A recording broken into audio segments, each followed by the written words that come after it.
It's going to be very exciting indeed. Yeah, from where we're stood, so the Premier League hoarding is up. The players are already alongside it, and everyone is coming across from the tunnel, walking across the pitch, including the TV crews, all the substitutes, all the assistant referees, and the everyone basically is just walking across the pitch and just waiting for everything to get started. But you can hear the atmosphere here. It is absolutely fantastic. In fact, this is the first meeting between Luton and Spurs since March 1992. All the last 3 games finished goalless. But then, as we were saying, with Spurs on that hot streak, you get the feeling that particular record might not last this afternoon.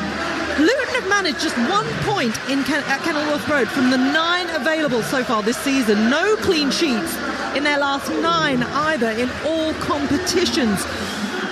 You might be inclined to envisage an away win, but Luton are relishing this opportunity at home. If you can hear the atmosphere right now, they are up for this. They are in the sunshine. Spurs, the first of the top 6 to come to this stadium. Everyone is up for it. The players are getting into their positions in the centre circle. The mascots are with some of the little boys, little Luton fans who've come up with the players as well. The atmosphere really is set up for something special this lunchtime. So it's time to hand you over to our commentary team then. The former Norwich, West Ham and England striker Dean Ashton. But first, Talksport's chief football commentator Sam Matterface. Thank you, Reshmin. Hello, everyone. The return of Big Brother couldn't be worse timed. Campaigners complaining about facial recognition technology, and the Premier League is awash with complaints about the use of the all-seeing eye. The crumb of comfort for those new contestants: apparently the tech doesn't see everything after all. It's been acknowledged by the Premier League panel that this week there were 2 goals wrongly allowed, 1 goal wrongly chalked off, a sending off that should have happened, and a penalty that didn't. The beleaguered PGMOL can only hope for a more effective use of its technological toys this weekend. They have all the mod cons here. Kenilworth Road is the Premier League's smallest stadium. It can seat just 10,356, but it has seen some sights. And I'm not just talking about the washing line at the back of 103 Oak Road. Back in the 1980s, it was a staple diet of top-flight calendars. It had a plastic pitch, and Luton used to boss it as a result. They need that home form to provide them with a platform this season, otherwise they will be evicted from the Premier League before they know it. The newest guest is Tottenham, unbeaten, rebranded and rebooted. And after an 8th place finish last year, they've sent a warning to the top 4. We're coming to get you. The referee is John Brooks, back from Championship duty. VAR, Michael Oliver. Right now on Talksport 2, we've got live comms from the Championship. Sunderland against Middlesbrough. Manchester United, Brentford later on to and around the grounds with Adrian Durham as well. As the start of No Room for Racism Month gets underway, all the players take the knee to spread the message that discrimination needs to be eradicated from the game. We start at the Kenny, where it's tight, it's close, it's intermixed with the crowd. We're live, so no one swear. Dean Ashton is here, always good with his language and good with his feet on this ground. Had a very good record with both Norwich and Crewe at Kenilworth Road. It's why he loves coming to Kenilworth Road. It's because I took in the environment. I relished this environment. The atmosphere has always been incredible here, as James Maddison straight away gets clattered by Jacob Brown. Get used to that, I think, Madders. But I just think it's unique, this place. The atmosphere is incredible, and I think the players have to just overcome that, and Tottenham will do that by keeping the ball. That's what they have done so far this season. Interesting to see how Luton line up. At present, it does look like they have switched to a back 4, Dean, with Burke at right back, 2 centre-halves, and Doughty as a orthodox left back. We'll keep an eye on it as Spurs come from right to left, down towards the touchline. Kulusevski wearing that dirty brown Spurs kit. I think that's how you can describe it. I think it's taupe or something like that, they told me, their 3rd kit, with black trim, attacking the goal away to our left. Basuma plays it infield, and it's taken on by Adoji and then back to halfway in Christian Romero. Luton have got Kaminski in goal, so it looks at this moment in time that they're playing a back 4 with Burke playing as the right back, and Lockyer and Anderson alongside Doughty. In the middle of the park, Nakamba and Puddock Mpanzu, with Ogbeni as the left midfielder, Brown as the right, and Morris and Adebayo up top. We'll keep an eye on it. I mean, it's the ultimate bluff, because in the warm-ups there was a back three working together. There was the two full-backs, wide players, Ogbeni and Doughty. Here is Maddison out towards the far side, and Kulusevski's ball towards the far post is missed by Richarlison from 3 yards out. Well, it was a delightful ball from that right-hand side. Ange Postecoglou has his head in his hands. He can't believe Richarlison hasn't turned it home. It was a decent ball in from the right as Tottenham look at it by Kulusevski. Stealing round the back, onside was Richarlison. He can only have been 2 yards from the goal, and somehow he's popped it over the top. What a chance. Shocking miss. Simple as that. Doesn't get much easier than this for Richarlison. The ball in from Kulusevski is absolutely sensational, almost undefendable. Reece Burke switched off, though, slightly to allow Richarlison just in behind as he dived towards goal. The goalkeeper missed it. It was just there. It's a simple side foot in from Richarlison. I don't know why he's made such a mess of it. Bissouma bursts through midfield and plays it out to the left, where Maddison is lurking with intent. He's a couple of yards in from the touchline. He runs down to the byline and pulls it back one way, then the other, and then with his right foot gets it back to Adoshi, who's moving up towards the edge of the penalty area. Back to Maddison again, wide on the left for Tottenham Hotspur. He's taking on Mpanzu, who's a big Arsenal fan and has already set his stall out and says he fancies a little battle with Maddison today. Adoshi gets the ball back towards halfway, and Luton at the moment just having to chase Tottenham around a little bit. Ball picked up by Pape Sarr. He swerves past one player, plays it into Porro inside the penalty area. Anderson steps across and intervenes and plays the ball out towards the far side, and then it's collected on the halfway line by Tottenham, who win it back so quickly. 3.5 minutes gone. You're listening to Talksport. We're live at Kenilworth Road. It's 0-0, but Tottenham should already have the lead. Kulusevski wins it back high inside opposition territory. Maddison sends it down. Richarlison with a chance this time, stopped by the goalkeeper brilliantly. Great save by Kaminski from Richarlison, who could already have 2 goals in the game, and we haven't played 4 minutes yet. Dean Ashton. They can't cope, Luton, at the moment. I don't know whether it's that change of shape, I'm not too sure, but at the moment the tempo is so quick from Spurs. The quality is so good from Spurs. Brilliant play by Maddison. That's what he's so good at. The way he just took an extra second to wait and then played it into Richarlison, so he had that extra bit of time to take it out of his feet. He tried to find that far corner. He was on the left-hand side. He tried to curl it into that far corner. Kaminski, brilliant with his left foot. But I'm sorry, Richarlison's got to score again. You've got to make sure there's height on that and more pace and more into the corner. 2 massive chances for Richarlison so far. He's only scored twice this season, the former Watford man. He won't be too popular around here anyway. They will take great glee from the fact that he's missed 2 chances. I thought Kaminski's save was particularly impressive, stretching out one of his huge limbs. We were watching him in the warm-up and commenting on his size. He's absolutely massive. And he stopped the second one. The first one, Richarlison should have scored. We've played 5 minutes. It's Luton Town 0. Tottenham Hotspur 0, with Tottenham having the chance to go back to the top of the table, live on Talksport this afternoon, and Luton looking for their second win of the season. They haven't won here at Kenilworth Road yet. Their only win so far away at Goodison Park last Saturday afternoon. Ball is with Romero, who is part of a back four which includes Porro, Van de Ven and Adoji. In midfield, Sarr and Bissouma. Maddison playing in the 10 with Kulusevski one side, Richarlison the other, and Son through the centre. Just the 92% possession so far for Spurs. It's ridiculous. Luton, have they made a pass? A genuine one? Not yet. And Romero is running down the right-hand side, and he's leading in another Spurs attack, and he's onto Son, edge of the D, tries to shoot. It's ricocheted away. Doughty manages to clear, and he finds Carlton Morris, the brutish centre-forward, who can be such a weapon when they do get into opposition territory.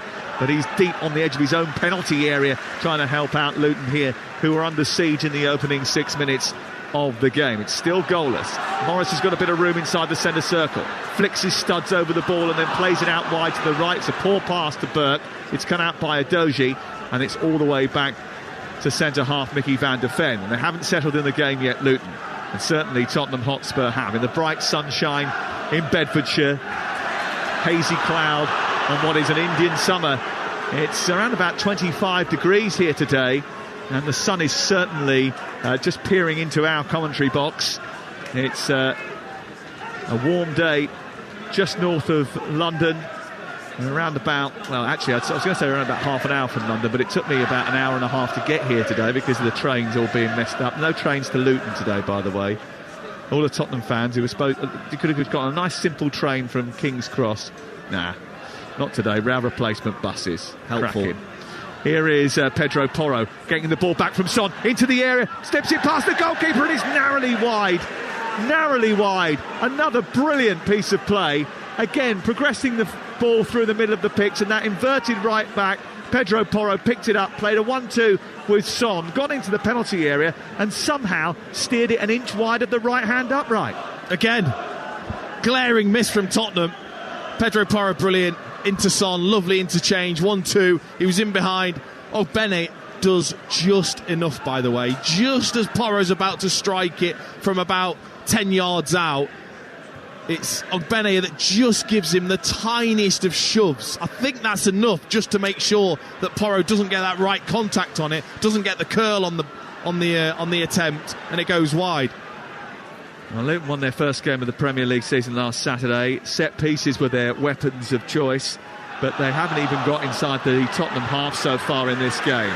Ball turned over by Adebayo. Now he sends it wide onto Morris. Morris bounds up towards the edge of the penalty area. He's got Van de Ven for company. He slips it back into Adebayo and he tries to get beyond Romero. It's good defending by the Argentine, who steps across and takes the ball out wide. And in the left full-back position, Richarlison tries to escape. Burke is right up his backside and won't let him move. And they're pressed into their own penalty area. And Vicario will look to clear through the middle of the pitch. It was the first real attack from Luton Town. Referee is John Brooks, and he's just given a foul against Mads Anderson, who they picked up from Barnsley in the summer, just short of the centre circle. He was a little bit soft, and he took his time over it and then decided to make that decision. But that's where the gaps are going to be for Luton. When they do get the ball back, because of Udogie and Pedro Porro both being inverted or both being really wide, it means that space in behind those full-backs and trying to stretch the two centre-backs out wide, I think will be useful. And I think Adebayo needed to hit that first time when it came across from Morris. Richarlison gets it back off Son. Claims of handball against Sarr. Looked accidental to me. Swept back towards the right by Basuma, just right at the centre circle. Romero, who does like to travel forward, takes the ball out to the far touchline. It's a really good start by Tottenham, who have played with a joy and a relentless nature, and no small amount of luck as well so far this season. They certainly have had to ride it, but I think you make your own luck in this league, and because they are so much more advanced, they certainly are doing that. Here's Son linking with Maddison inside the penalty area, onto his left foot, over the top of the bar, but it's another chance for Tottenham Hotspur, and we've played less than 10 minutes, and they could already, on another day, have had 3 goals. Oh, I mean, it's a brilliant ball from Romero. Maddison just went as if he was going to go short, then just jinked him behind Lockyer, who was frozen to the spot.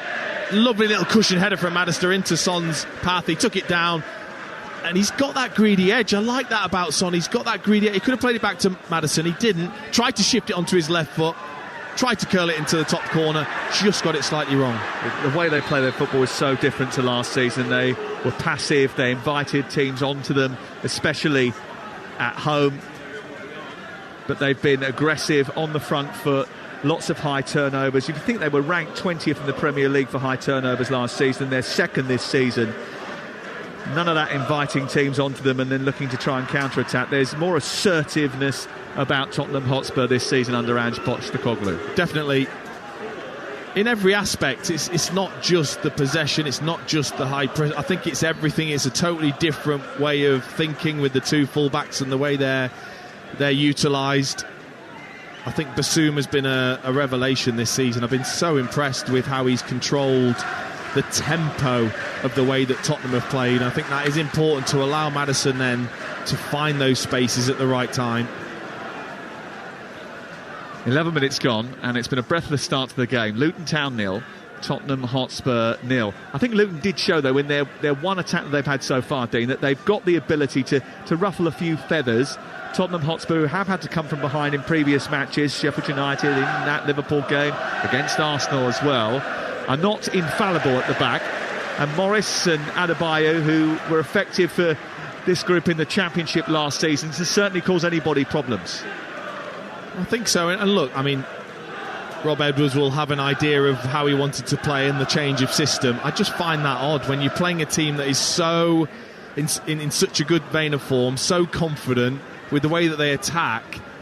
Surely you need that protection of the back three and the two midfielders in front. I think it's a strange decision. It will be interesting to see if they decide to alter that. No damage has been done so far, despite the fact that Tottenham have kept on to the hold of the ball and created 3 or 4 good chances in the opening 12 minutes. It's still Luton 0, Tottenham 0. And over on Talksport 2, live coverage from the Championship, Sunderland against Middlesbrough.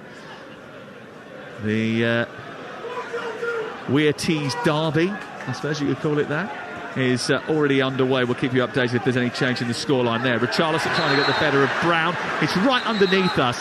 There's only 10 rows of the bottom tier down in front of us, and we are plonked on top of that in a sort of makeshift gantry, and we can almost smell the sweat coming off Richarlison. He's only about, 20 foot away from us, down below us, and we saw that challenge from Jacob Brown. It was a little bit hefty, and it yields a free kick, and Maddison is about to take it.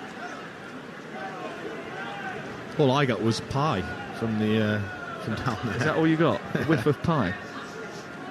I thought you, got cracky. Didn't we devour those sausage and bacon rolls earlier on?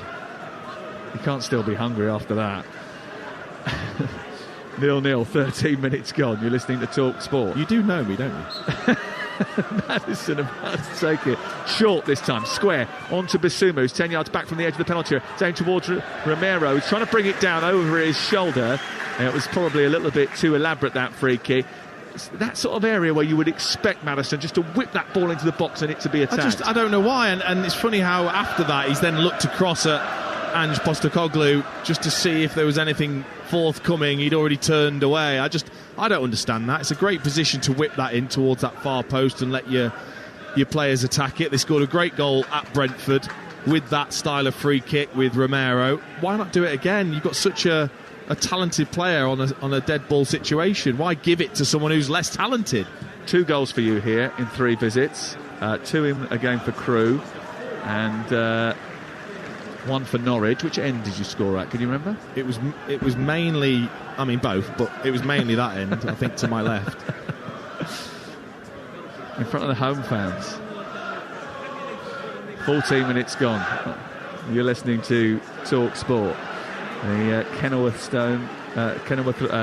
Road stand away to our left-hand side was your one of choice. It's interesting, isn't it? Because on the opposite side there is a main stand which takes up 3/4 of the side of the pitch opposite us, and then there is a corner stand which was called the David Priest stand over on the far side, which sort of, I don't know, it's just not, doesn't seem to be angled properly. It's sort of, they obviously try to hem it in because there's houses behind there, and it's all so tightly packed in, surrounded by terrace housing. When you come up the road, you feel so claustrophobic in the car as you go between cars parked on either side, and you get here, everything's hemmed in. But they've just tried to sort of sandwich that stand in, haven't they? They've actually done a pretty good job of being able to. What I love about it is that there's just a top corner of the stand where they've had to take the seats out because you literally can't see the pitch. Brilliant. But people are still stood there. Yes, they are.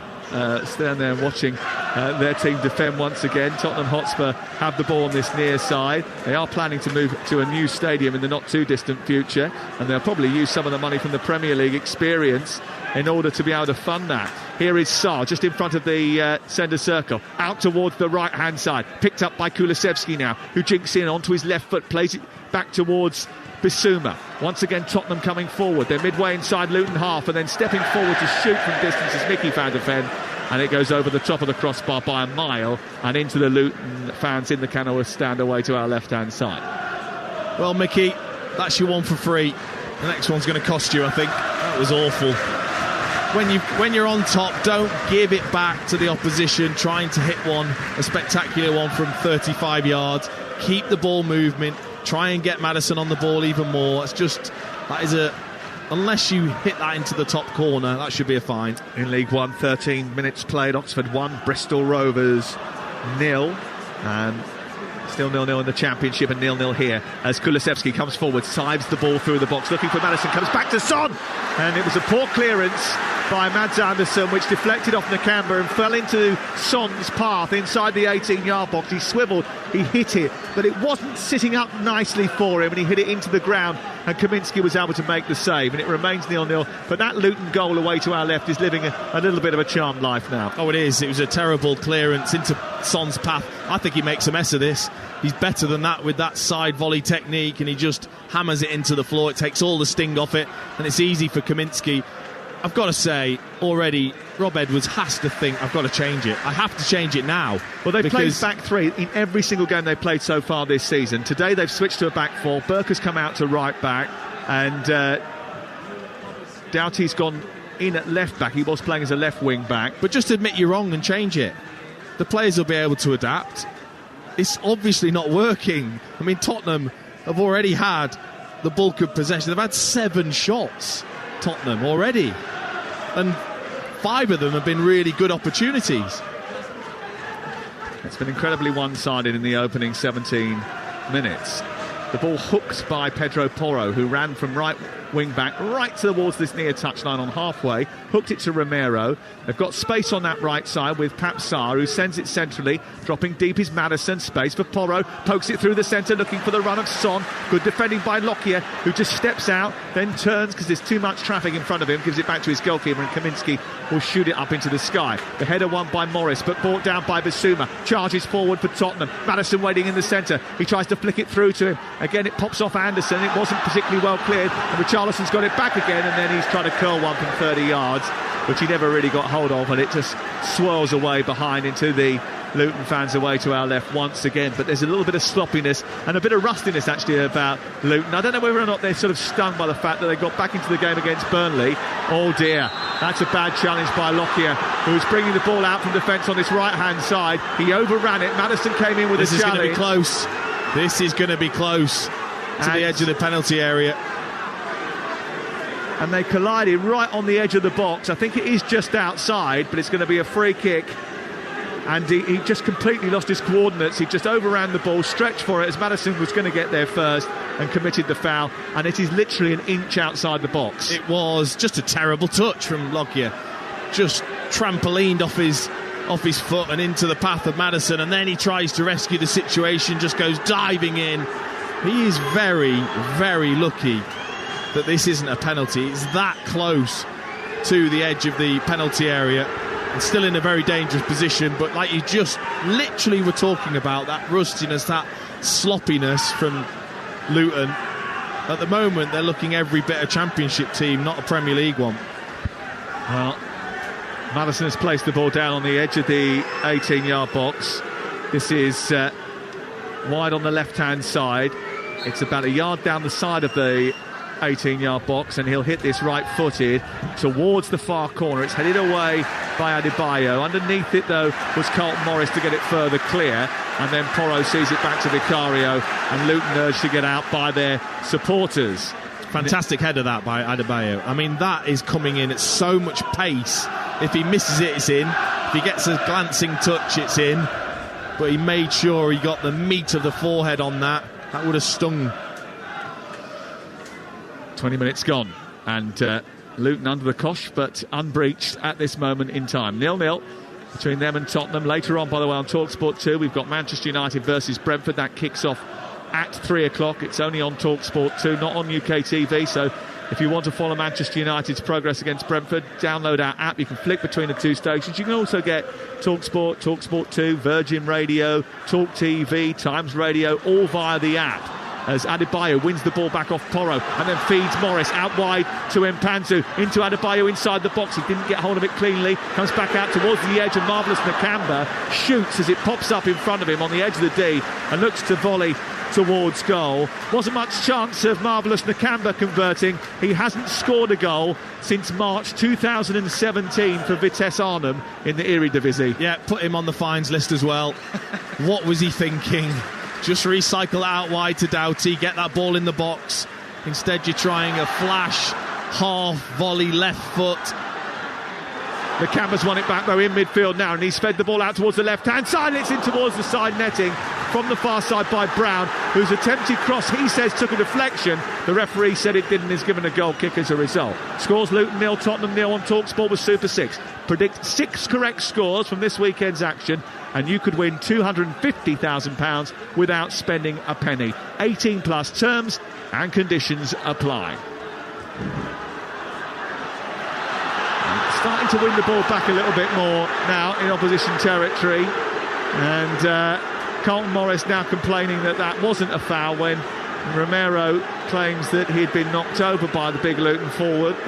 John Brooks says yes. He's been a bit soft at the moment, John Brooks. He's given pretty much everything whenever there's been a Tottenham player that's felt any contact and gone down. He's given the free kick, which has hindered Luton slightly in their aggressive approach.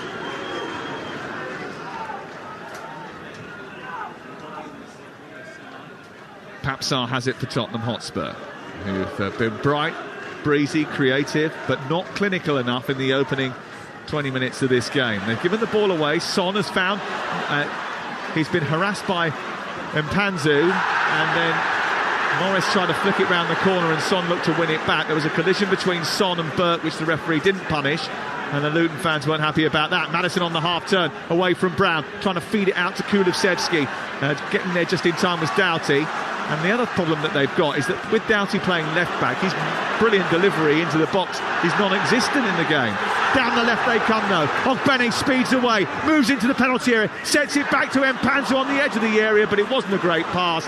It was cut out by the retreating Pedro Porro, and it's cleared away by Tottenham. They burst forward over the halfway line, led by Basuma, tries to feed Son, a little bit too heavy, doesn't get to him, and out comes Kaminsky. All of a sudden, the Luton crowd are just getting behind their team, sensing that slowly but surely they're getting a foothold in this game.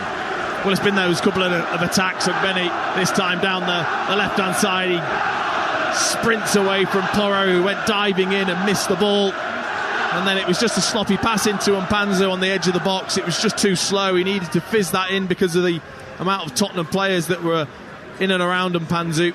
Cleared away by Kaminsky and headed out of play in the left full-back position as Tottenham look at it by Jacob Brown. It goes out and it's thrown back in by Destiny Udogie. The Luton fans that watched the game last week at Everton will tell you it wasn't an easy win. Everton missed a lot of chances in that game as well, and their defensive frailties were exposed on Tuesday night. Just seconds after getting level in the game, they conceded to Jacob Brun-Larsen and lost the game as a result of that. So they do concede chances, Luton Town, and that's been apparent here. But Morris has won it back on the edge of the penalty area. Out wide to Ogbene. Into the box it goes, and it's flipped behind by Romero, and it's out for the first corner of the game. And this is where Luton can be at their best. They certainly can. But that's what they've got to do. They've got to do it quickly. Out to Ogbene, out to Brown. That's why they're in those wide positions. Get out to them early. Try and get Porro and Udogie on the back foot looking to defend, and then you've got the two centre forwards in the box when you do try and deliver. Romero just about put that behind. Adebayo, Morris, Lockyer, Madsen, Anderson are queuing up on the edge of the penalty area as the delivery comes in from Doughty. It's aimed towards Morris, who launches a header towards goal, but it's a loopy one that goes over the bar. But you can tell there's a little bit of fearfulness from Tottenham when the ball comes into the box from those wide areas. And that is, you know, one of the things I mentioned earlier on about Doughty playing as the left back. He's not going to have that opportunity to get up and support the forwards as well as he has done already this season. No, he is the best deliverer of a ball in this Luton side. So if you're Morris and Adebayo, you would be disappointed he's not higher up the pitch. And at the moment, with the way Tottenham have played, and Kulusevski's playing really high and wide on that right-hand side, he's not been given the chance to get forward. Madison dictating the play, turning around to Mickey van de Ven as he drops into a quarterback position almost like a sweeper and says to him, no, I want you to go over here. And he holds onto the ball and wanders out with it. No one's challenging him, and he's still telling van de Ven, move down the left, move down the left. Eventually plays it to the far side. They intercept it, Luton, and then try to bring it away. Doughty's got it just left of the touchline, infield from it, plays it to Nakamura, who sweeps the play to the right. Now on the edge of the penalty area, Brown trying to get the better of Udogie, who does brilliantly. You can see why he's been called up by the Italian national team for the first time. And then Madison sweeps it out towards the right for Kulusevski to chase. Kaminsky's going to get there right on the perimeter of his penalty area. and bowl it out for another Luton restart. But that's where Tottenham could be dangerous, with Luton getting a little bit more joy, being a bit braver in terms of the players they're getting forward. They look a little bit exposed then on the break for that ball over the top for Kulusevski or for Son. They've got to be mindful of that. It's been a fascinating start to the game here at Luton's Kenilworth Road. 27 minutes gone, and what feels like an early season game because the sun is so bright and so warm. Everybody wearing sunglasses and shirt sleeves today. It is the middle of October, would you believe? Udogie glides with Brown on halfway. The ball pops to Sarr and Tottenham have possession. They've got 3 to aim at inside the opposition half. Maddison sweeps it round the corner looking for the run of Son. Anderson steps in and manages to clear. It's over the top by Mpanzu, and now Adebayo is charging through the centre. He plays it out to the right. The offside flag went up a little bit too late, and the referee gives the free kick on the edge of the penalty area, although got to be careful with those flags this week, haven't they?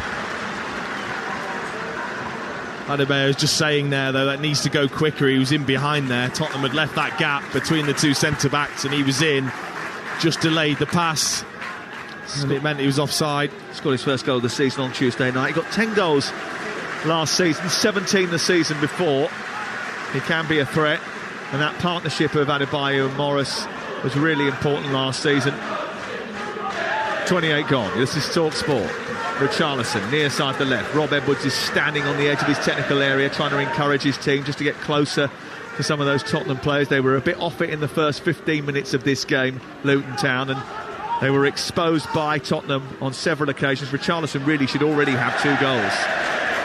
But he's doing a lot of coaching of the way they're playing and where the players need to be and how they need to press Rob Edwards down below us. He's very audible, very dynamic with his arms everywhere and what he wants from his players, and that's kind of how it feels like they're almost learning on the job with this system. Burke launching the ball down the touchline. It's a poor header by Adebayo, who sends it straight out of play, and it's away for a throw in deep in the left full-back position for Destiny Udogie. Tottenham Hotspur, who have had a really good start to the season. Stats don't tell you everything. They've won 5 of their 7 games. They've got 17 points, but it hasn't been perfect, but they've certainly been much better. And they've won the ball again high up from Pap Sarr. Marvellous Nakamba. Sarr sends it wide to Kulusevski inside the area. Caresses the ball to the far corner, and it's touched behind by Kaminski, and it's away for a corner kick. Another big chance for Tottenham Hotspur. This time saved by Kaminski. Already has made 2 big saves in the game to stop Luton Town from conceding. Nakamba took a chance, didn't he, in midfield? Pap Sarr was brilliant in the way he just nipped in and took it away from him, laid it into Kulusevski. That trademark left foot of his, trying to curl it into that far corner. That's the best save so far, though, from Kaminski. Fingertips firmly flicking that round the post. Corner kick which Maddison will take, getting booed by the Luton fans behind the goal. Right-footed in towards the near post. It's a bullet header by Richarlison, who I think was trying just a little bit too hard there. He was wide of the post on the edge of the 6-yard area, and he bulleted the ball forward, and it was well wide of goal. Yeah, it needed to be the glance rather than the powerful header, because he was beyond the near post, which then trying to get that powerfully in towards that near post is always going to be difficult. He's got to try and flick that one back towards the back post. Well, you do feel for Richarlison a little bit because of the issues that we know he has had, and the way that he responded to those was to come off the bench and score against Sheffield United. He has had chances in this game that he hasn't quite taken, but if you expect an upturn in performance from him, then you're likely to get it under Ange Postecoglou, because he's done so well in transforming the approach of this side with very limited changes, really. I mean, a big change in the fact that they lost Harry Kane and they are without him, but it's not like they have gone out and spent a huge degree of money. As the ball is picked up by Ogbenny and played out towards the left-hand side, it's swung in by Doughty in towards the near post and cleared. What I mean by that is no revolution in terms of influx of players. Udogie was on loan last season out of the club, or he was acquired 2 summers ago by Tottenham Hotspur, so he belonged to them last year, wasn't used. Papsar and Bissouma were almost discarded by Antonio Conte. I know Bissouma had an injury at the end of last season, but they didn't really play him that well, and they didn't get the best out of him. They certainly have this campaign. Here is Maddison tricking his way past 3 challenges. McCampbell was having a tug at him as he got to within shooting range of the edge of the penalty area, and the referee eventually gave Maddison the free kick that he called for when he realised he wasn't going to get out in the Canberra's grass. No, he just wriggled away, didn't he, Maddison? And the Canberra had to go at the shorts, the shirt. Should have just made it the hat-trick with the sock as well. I mean, he wasn't going to let him go because he knows that Maddison, once he gets in that position, so creative, the way he just slides the passes through. But then again, you've given him what he wants, which is a position outside the area where he can size this one up with his technique. His second most chances created in the league this season, James Maddison, already 2 goals and 4 assists in Tottenham colours. It's been a bright start. A couple of Luton players warming up down in front of us. A couple of ex-England players at the moment. It's Eric Barkley Dyer and Ross Barkley having a chat down below us. Maddison steps up to take this free kick, right-footed, towards the near corner. It had Kaminsky interested, but it was a little bit too high for James Maddison, who placed that ball down about 10 yards back from the edge of the area, tried to get it up and over, but it wouldn't come down. Yeah, we've seen much better from him. Again, it's about that trajectory. How quickly can you get that over the wall and dipping down again? Couldn't quite do it this time, Maddison. 33 on the clock. Talksport live at Luton Town's Kenilworth Road. We're in a temporary stand on the near touchline overlooking the players warming up and the dugouts down below us. Yellow card has been given to Carlton Morris for an aerial challenge on Richarlison. Richarlison feels as if he's been whacked in the head there. Not necessarily sure that was worthy of a yellow card. They both went up for the ball. You can't do that anymore. I'm not sure how I would have played anymore if that's the way. You can't jump to try and win a header. You cannot jump properly without your arms. You have to go up with your arms to lever yourself up and then head it on. I don't understand what else he can do. Yeah, he catches Richarlison, of course, but Richarlison was an inch away from catching Morris with his arms. It's the nature of that, and now he's got to be really careful in when he goes up for an aerial challenge, Morris. Yeah, because if that's the benchmark, exactly, it's going to be very difficult to avoid a yellow card for him, bearing in mind his style, for the next nearly an hour. Here is Maddison on halfway, 0-0 the score. Maddison tries to get away from Adebayo. That's going to smart a little bit. That was a little horrible trick from Adebayo. Probably more worthy of a yellow card than the previous challenge we just saw. Didn't get one, and free kick was given. There's a bit of afters between Maddison and Adebayo, still having a few words. Maddison never short of a word or two. Adebayo with a big smile on his face. It's only going to rile him up, kicking him like that, by the way, Maddison. He loves the attention. If you start to rile his heckles, he'll turn around and try and produce his best just to thwart you. Richarlison trying a back heel, which was never going to come off. He has one of throwing on this near side, and he looks a bit rattled. The difference between the two is really interesting, isn't it? Maddison thrives on the attention and the heckling and the barracking from the fans. I think Richarlison sometimes can get a little bit lost as a result of it, loses his head. Van de Ven sees the ball back towards his 18-yard box. Romero's got it now. Richarlison still getting a little bit of a treatment from the supporters. He's just trotting back down in front of us. It remains 0-0. 10 minutes to go before half-time. If Luton can get in all square, they'll think they've done a miraculous job. Well, whatever Rob Edwards has been shouting from the sidelines, it's worked better, hasn't it? I think what he's wanting is his defenders to be braver and step out and press the players rather than allowing Maddison, Porro, Son the time to get it and turn. He wants that pressure, and you have to be brave to step out of your position to do that. Sarr, deep inside his own half, plays it out towards the right-hand side. Tottenham have it once again. Just a doji. He stood in the centre-forward position. Porro's in midfield. They're meant to be the two full-backs. Yeah, there's a lot of rotation of positions. It's a fluid formation. Here is Son into Basuma.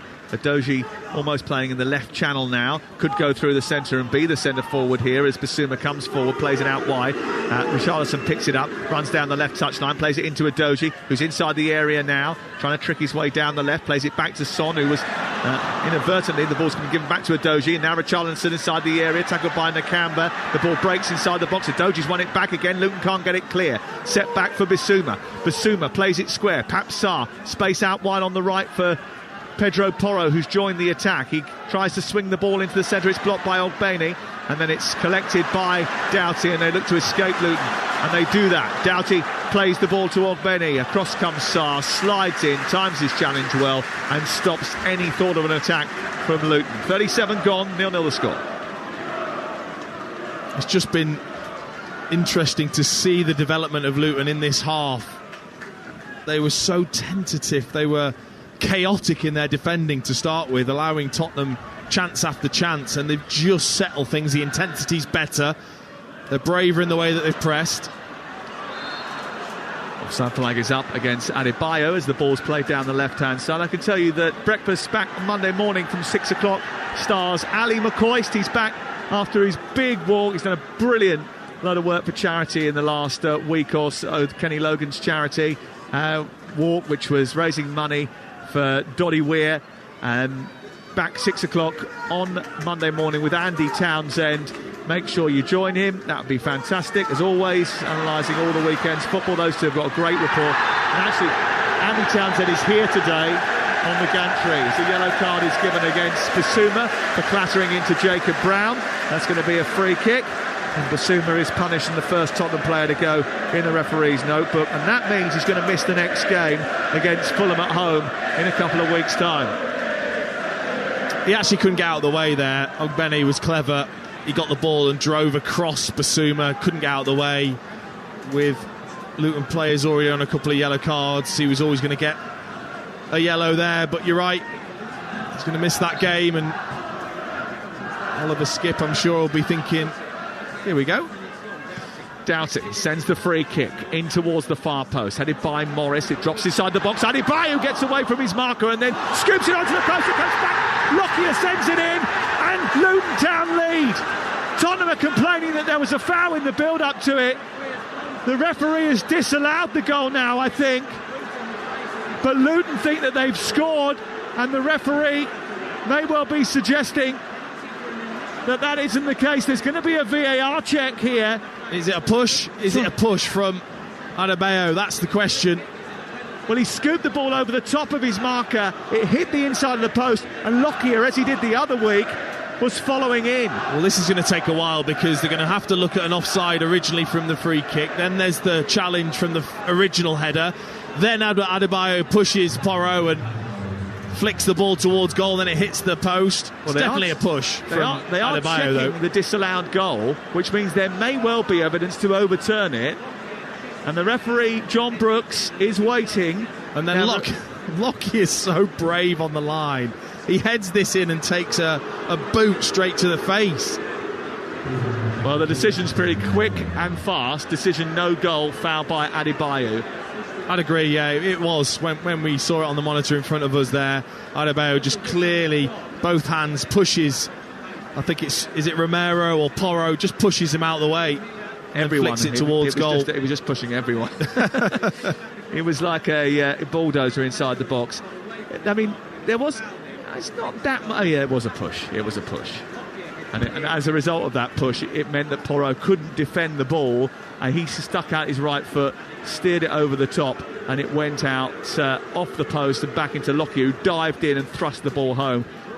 He's so brave. He scored a goal like that the other week, didn't he, Tom Lockyer? And it was pretty similar, but this one has been chalked off, and Carlton Morris is still down, getting some treatment away to our right-hand side as we wait to reset from the free kick which was given against Adebayo. Scores Luton 0, Tottenham 0 on Talksport with Now. Don't forget, with Now you can stream all the Sky Sports action like Palace versus Nottingham Forest live today for $11.99 no contract search. Now Sports. I don't think even in the Championship last season that would have counted. No, it was just a clear push, wasn't it, from Adebayo. I'm sure they're hoping Morris is okay. It's a facial injury. Looks like his nose. He's taken a whack there as he headed that first initial delivery back towards goal. Yeah, it's just getting patched up. I can tell you that elsewhere, over on Talksport 2, Sunderland 0, Middlesbrough 0 is the latest scoreline.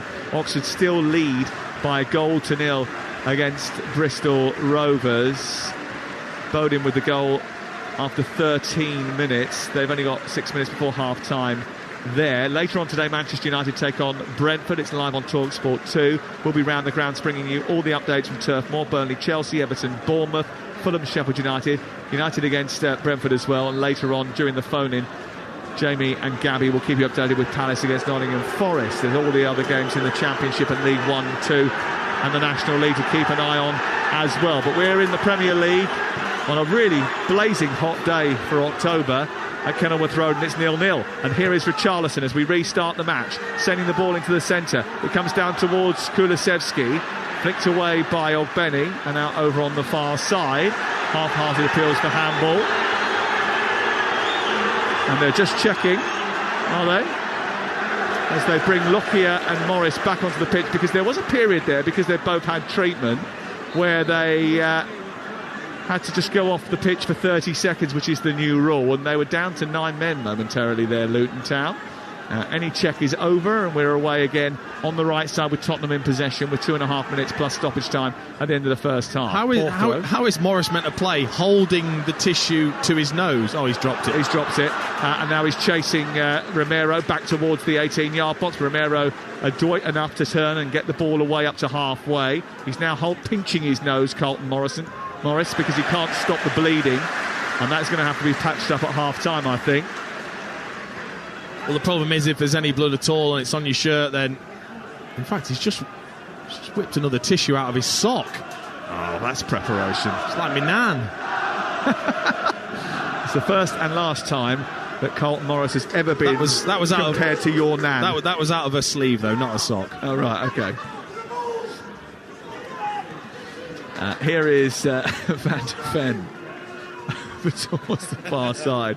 My dad used to carry a hanky. Oh, no. Oh, no, I know. Now you just think to yourself, why? No wonder we all got germs. Here's Papsar winning it from the tissue-clad Carlton Morris, who stuffed it up his nose to release his hands as he went up for a header. The ball was chested down. He's still got one hand on his nose, and he's still closing down Romero and almost pinched the ball off him. It goes back towards the goalkeeper, Vicario, and they look to build again. Tottenham Hotspur 0-0, and after a really good first 20 minutes and some great chances, they have been on the back foot just a little bit. Here's Richarlison down the left, squeezing through a tight gap, turning past Lockyer, finding Maddison, who looks to take on Anderson, and Anderson shepherds the ball back. It goes out for a corner right at the end of the first half. Yeah, you're right, though. It has thrown off Tottenham's great start, didn't it? A little bit more energy from Luton, a bit better shape defensively. And Tottenham haven't had the joys that they did early on, where Postecoglou will just be so disappointed they weren't ahead 2 or 3 even.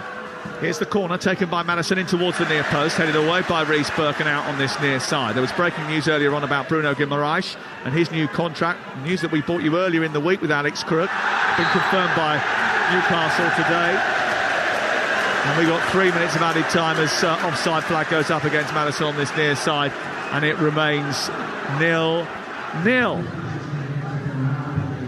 A few of the Luton Town supporters think it's safe now to go off and get their half-time delights from the back of the main stand. Starting just to go down some of those exits to ensure that they get nourished at half-time. It's been a lively first 45 minutes, a 45 minutes where Tottenham really could have taken the game away from Luton, didn't, and now all of a sudden feel as if they're in a bit more of a contest, because Adebayo has sent the ball down the right. Brown plays it against Romero. There's accusation of handball. It comes off a Luton player last and spills out of the pitch and away for a throw in the left fullback position. The statistics pretty clear. The ball has been with Tottenham more often than not. Yeah, I mean, they've totally dominated possession. But Luton will take a little bit of positivity from the odd chance they've created on the break. There is gaps that Tottenham will leave. Kulusevski finding Papsar, centre field, onto James Maddison. Maddison out towards the right, and then it's with Basuma, and then back out towards Kulusevski once again. Basuma turns, tries to get away from Marvellous Nakamba. Nakamba pokes it out to the far side, and Kulusevski now looking to try and attack on that right-hand side. Is stopped from going any further by Ogbene. Comes back into midfield, and Van de Ven charges forward. He's got Son to his right, and to his left is Richarlison. A low ball into Son, inside the box, tees it back up to the edge of the area. Maddison stops and then curls the ball to the far side, looking to try and get the ball into the top corner, but he overhits it. It swirls past the post, and he knows he's made a mistake there, and he slaps his own face as a result. Yeah, that was much better though from Mickey van der Ven. Instead of taking that 30-yard shot, he just drove forward, played it out wide then to the left-hand side where Richarlison was, who played it in nice and early to Son. Little reverse into Maddison, out of his feet, trying to bend it. I thought he was trying to be almost too accurate, trying to find that top corner rather than getting it into a good area that could beat the goalkeeper with the pace that he had on the ball anyway.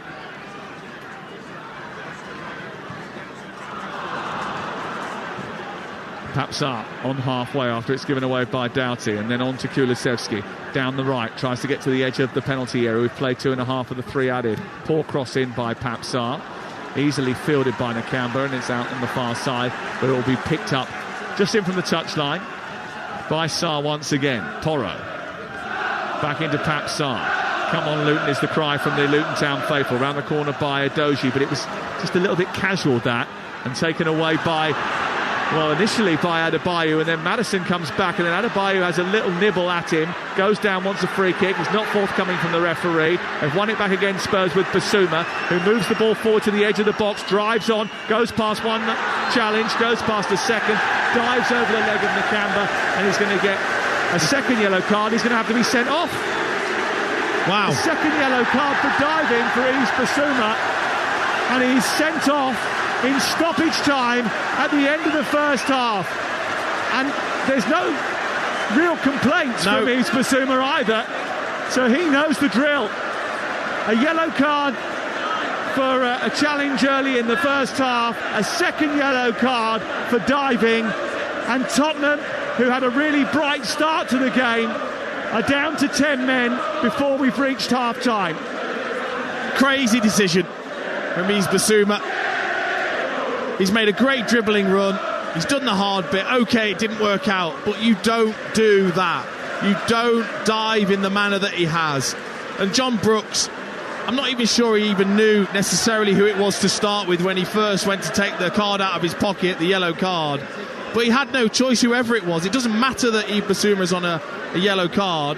I mean, the dive is just so ridiculous. It's so bad. He had no choice. A yellow card for that.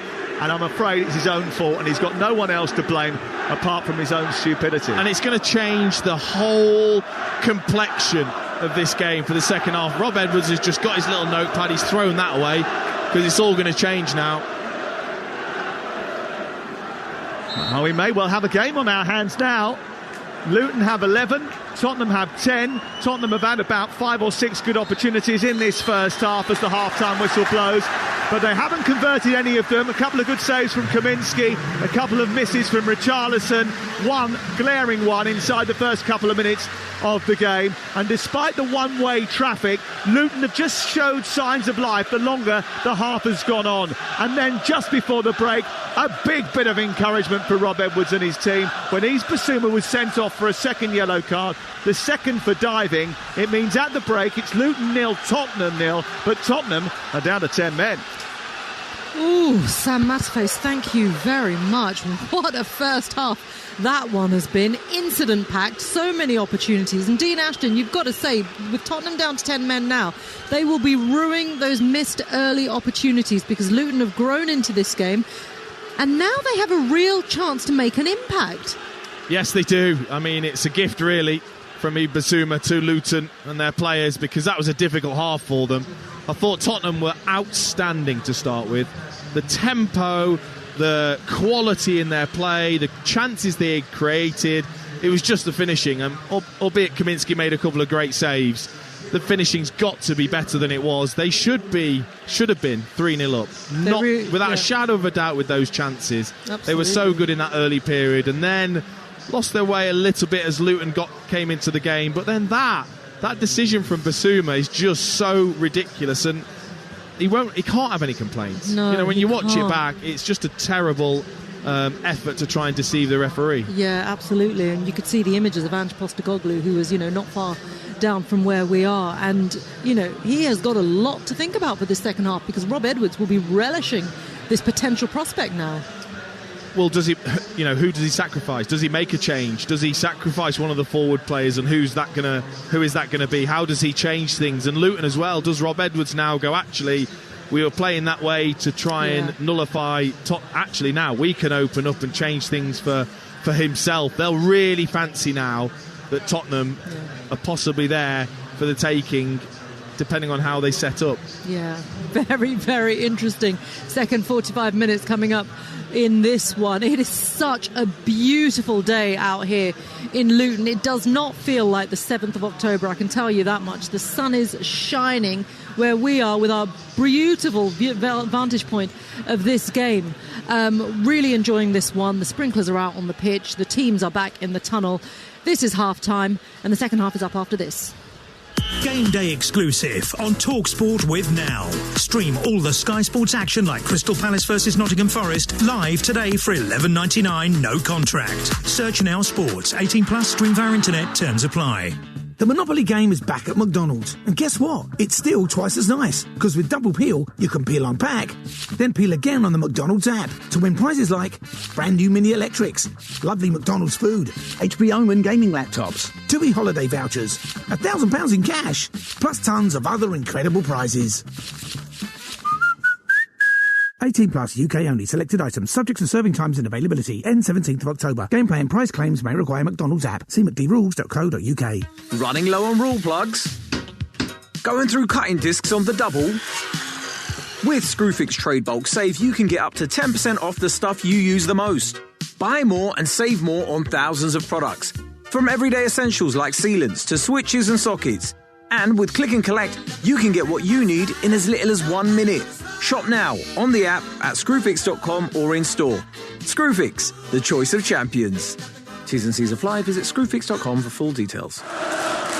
Reckon the £100 million wonder kid will pay off? Heard that rumour about their striker. Can't wait to see what the pundits make of that booking. Looking forward to the match report on this one. When it comes to football, never miss a story. From news and opinion to interviews and gossip. Get the best coverage at thesun.co.uk. Friend, bag yourself some Sainsbury's, One Stop, Asda, Co-op, Iceland on Just Eat. For your hostess with the mostest self, barbecue chef self. I can't believe I forgot that self. Help yourselves to some alfresco brunchy bits, summer salad stuffs, snackety snacks. Get your groceries delivered pronto quick shop now. Delivered for free. Groceries, we got it. Did somebody say Just Eat? Participating stores only. Subject to availability and store opening times. Minimum spend applies. Service charges and other charges apply. See justeat.co.uk for more details. Rodri to De Bruyne. Flicked on to Walker. Goal! No one saw that coming. Or as we say in Japan, no warutaka wa tsume o kakusu. The smart hawk hides its talents. For a taste beyond expected, Asahi Super Dry, official beer partners of Manchester City. Enjoy responsibly. Visit drinkaway.co.uk. We all fantasize about our perfect home. Sipping a morning coffee out on the terrace. Good morning, Mr. Squirrel. Morning. The kids building a treehouse in the garden. I'm living my perfect childhood. But come on, this isn't real. Listen, if you're serious about making your fantasy a reality, find out what your home is worth instantly with a free online valuation estimate. Get real about moving. Get on the market. Most common time to obtain an online quote between 1st of June 2022 and 30th of September 2022 is under 3 minutes. Excludes Northern Ireland. The football season is well and truly underway with Betfair. And if you're looking to get involved in all the action, then look no further. At Betfair, we've made it faster and easier to build your ACCA this football season. Celebrate this weekend with a completely free ACCA or Bet Builder on football. Betfair. Opt-in and previous deposit required. Max free bet varies from £1 to £10 per customer. Minimum combined odds of 1.5. T's and C's apply. 18 plus. BeGambleAware.org. Game day. Stimulate your senses with a heavy-duty payload of thrilling, live Premier League football. It's got it! Game day exclusive. On Talksport. Thanks for joining us for Game Day exclusive on Talksport this beautiful sunny October afternoon. We're at Kenilworth Road. It's Luton Town 0, Tottenham Hotspur 0. What a game we have on our hands. Tottenham down to 10 men after Yves Bissouma received a second yellow card. So definitely a brilliant 45 minutes coming up in that one. Over on Talksport 2 between Sunderland and Middlesbrough. That one is goalless. And in League 1, Oxford United lead Bristol Rovers by a goal to 0. Now, Wales take on Georgia in the Rugby World Cup at 2 p.m. England play Samoa at 4:45 p.m. And then Ireland meets Scotland in a huge game at 8 p.m. Updates from those games will be across Talksport today. We're going to now get an update from the Rugby League. Now, the Super League has reached the semi-final stages. It's Wigan against Hull KR. And watching for Talksport is Craig Murdoch. Yeah, thank you very much. We've finally got a game on here at the DW Stadium. Wigan were white hot out of the blocks and were leading 12-0 before Hull KR had even touched the ball. Tries from Marshall and Field, both converted by Smith. Marshall added a second on 12 minutes and it was 18-0 with only 12 minutes on the clock. We thought it was game over. Rovers have hit back through a try from Minchella. It's game on now. We've got 7 minutes to go to half-time. It's Wigan 18, Hull KR 6. Thank you very much, Craig Murdoch. Now, this is Game Day exclusive on Talksport. We're going to continue to look ahead to this weekend's Premier League action with Super 6. The Talksport Match Predictor with Super 6. Play for free. Predict 6 correct scores for the chance to win £250,000. Get your entries in by 3 p.m. today with Super 6. 18 plus terms and conditions apply. Each week we'll be discussing games that are featured within Super 6. For those of you that aren't familiar with Super 6, it is a free-to-play football game where you can win huge jackpots through your own knowledge. Simply predict 6 correct scores to win the jackpot. This week, it's £250,000. And even if you don't manage to get 6 correct scores, there are more ways to win with a guaranteed 5k up for grabs every single round if you get the most points, and plenty more as well. Dean Ashton is alongside me. Dean, we're going to quickly run through the final 3 games on our list. Let's start with our exclusive Talksport 2 commentary match. Manchester United, 3 defeats in a row at Old Trafford. They're up against Brentford. How's this one going to go? I think that Brentford aren't exactly in great form, which might actually do Manchester United a favour. I was really impressed with Højlund, so I fancy him to score again today. And I just think, as I've seen with Ten Hag, when things get really, really difficult, he manages to pull out a performance. I'm not sure the performance will be there, but I think the result will today. So I've gone for a Manchester United 2-1 victory. Narrow, and Brentford will score because I just fancy them to score against Manchester United, who seem to concede. Yeah. OK, well, over 700,000 Super 6 players are backing a United win, with 300,000 predicting a narrow 2-1 scoreline as well for Eric Ten Hag's side. OK, elsewhere, Chelsea travel to Burnley. What's your Super 6 prediction for that one? I've just got a good feeling about Burnley. I think they're trying to play in the right way. I think the players, the new players anyway, are getting used to that way of playing. Foster's back as well, who's their key threat. And Chelsea still look a little bit shot. I've gone for a Burnley 1-0 win. OK, with as little as 6% backing Burnley to make it 2 wins from 2 after, of course, getting their victory here at Kenilworth Road on Tuesday.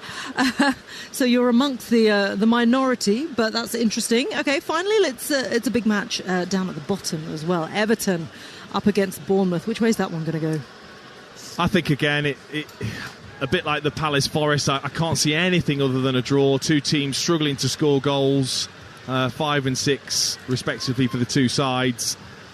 I'm going to go for a 0-0. A 0-0 for that classic one? relegation 0-0. Well, that is actually the most popular prediction in this game. Actually, no, the most popular is 1-1, but still a draw. And that one is backed by well over 200,000 Super 6 players. This is all thanks to Super 6. Don't forget, Super 6 has set up its very own TalkSport League. You can sign up on the Super 6 website or app using the code TALKS6. That's TALK, TALK S6, where you can also win £100 for topping the league every single round. And remember to get those predictions in early by 3 p.m. today. 18 plus, terms and conditions apply. The Talksport Match Predictor with Super 6. Play for free. Predict 6 correct scores for the chance to win £250,000. Get your entries in by 3 p.m. today with Super 6. 18 plus terms and conditions apply. Adrian Durham is at Craven Cottage today. I was listening to the Max and Charlie's Go Get It, and you're, of course, Adrian. What does he say? Adrian. What is it? So memorable. No. It's a reference to. It is that memorable, and you weren't really listening to that show, were you? Do you know? But I talked about it with Sam. Was it? Don't dig. We talked about it today. Don't try and get me to dig you out of the hole. What was it? It was a reference to Rocky, and I've just forgotten. All I just remember is Adrian. That's but it. Adrian! Rocky's wife was called Adrian. Exactly. So that's why I remember. He said it with the accent, and now I can't remember what on earth the line was.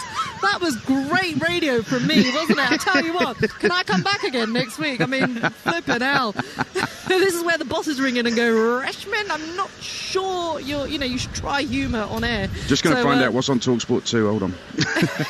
Yeah, exactly. Actually, it's Sunderland 0, Middlesbrough 0. Oh, anyway. is it? Yeah. Everyone switches over.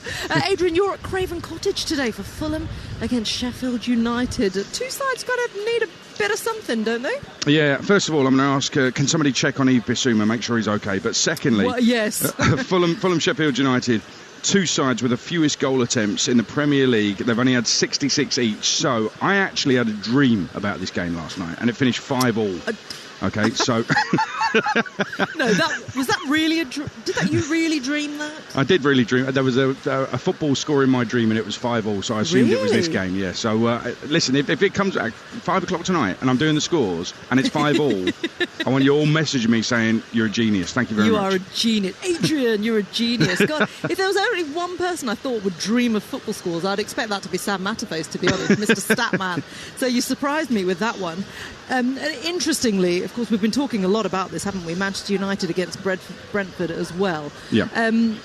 It's been so miserable, and with Manchester United, there's always a crisis, isn't there? In terms of like the scale of crisis, where do you think they are? Well, I think this is one of the worst, because last season it was okay, but their home form was sensational. The away form was bad. This season, the away form is rubbish. Lose today, it's their worst run of home defeats since 78-79 season. You can't get away, with the fans, you can't get away with having bad home form at Man United. I think by now, since Sir Alex Ferguson quit the job, I think they're used to things not going their way, not actually, winning titles and stuff. But you can't get away with being that bad at Old Trafford. So I think if they do lose today, I've got them down to draw it, but if they do lose today, then I think there could be some repercussions there. I don't know. Yeah. I mean, who would make that decision remains to be seen. But the repercussions regarding Eric Ten Hag, or just I personally think so. Yeah, I mean, because there will be so much unrest towards the Glazers, they might think, right, okay, we need to do something to appease the fans, and in their own misguided world, they might think, oh no, change the manager and they'll be all right with us. They don't realise they're the problem. It seems that relationship cannot be fixed. They need to sell as soon as possible. But that doesn't look likely to happen. So in their world, I think they're thinking, all we've got to do is change the coach and everything will be okay. That's if they lose today. Brentford haven't won there since, 86 years ago. So, and they've not started the season that well, 1 win in 7. But I think it's a fascinating afternoon ahead. Very fascinating afternoon. Owners misguided, did you say? Is that even a thing? Joke. Look, I'm trying to be funny again. Look, I can't do it, can I? Don't even know why I'm trying. Give it up. Should I just give it all up? Basuma's funnier than you. And you are as well, because you got me laughing out loud. Adrian Durham, thank you very much. Adrian is here following us here, and of course the second half is about to kick off very, very shortly here at Luton Town. They will have the bit between their teeth now, the home side, because Spurs have gone a man down because of that comical Yves Bissouma red card. It was a second yellow for trying to trick the referee and fall over. Everyone here at Luton Town, as I was explaining before kick-off, the tunnel area and the dugouts are opposite ends of the stadium, so everyone's just jogging along now to get into the dugouts, all the backroom staff, before the second half can kick off, and it will do very shortly. So I'm going to hand you back to our commentary team, Dean Ashton, but first, Sam Matterface. Well, Kenilworth Road has undergone a £10 million refurbishment. The Oak Road stand that has become famous, a popular social media post. The supporters have to file through the turnstiles, squeeze between local residents' front doors. and then climb up metal stairways and rise above the gardens of the adjoining homes. The club has paid for a few of those gardens to be improved by contractors because it was a little bit distressing for some of those residents that so many thousands of people just kept wandering through them on a bi-weekly basis. It's the Tottenham team that's had a bit of refurbishment at half-time, though, because off has come Richarlison and on has come Pierre-Emile Højbjerg. I was chatting with Talksport's breakfast host Andy Townsend at half-time, and he thought that might be the case.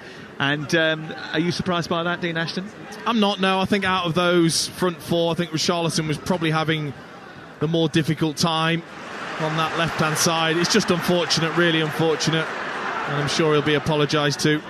Ball in towards the penalty area that Luton are attacking away to our left in the second half in orange shirts with thick white border down the left-hand side. Apparently the Tottenham shirts is taupe haze with thick black trim, and they're attacking the goal away to our right. 2-11s in just a second, but Kulusevski's released Son, moving towards the edge of the area, tries to return it into the path of Maddison, who's breaking from midfield, but was well read by Reece Burke, who tracked the run and got it back to his goalkeeper, who clears from the far side. You're listening to Talksport. We've played a minute of the second half. It's 0-0 between Luton and 10-man Tottenham, and we'll go through the Tottenham and the Luton lineups in just a second. But Ogbeni is going down the right hand side. He's got the better of the defender, plays it through the middle, it's into Adebayo. Somehow he's missed from 5 yards out, sliding in front of the Kenilworth Road stand. Vicario grateful, a massive let off for Tottenham, and just like Richarlison in the first half, Adebayo's missed a sitter.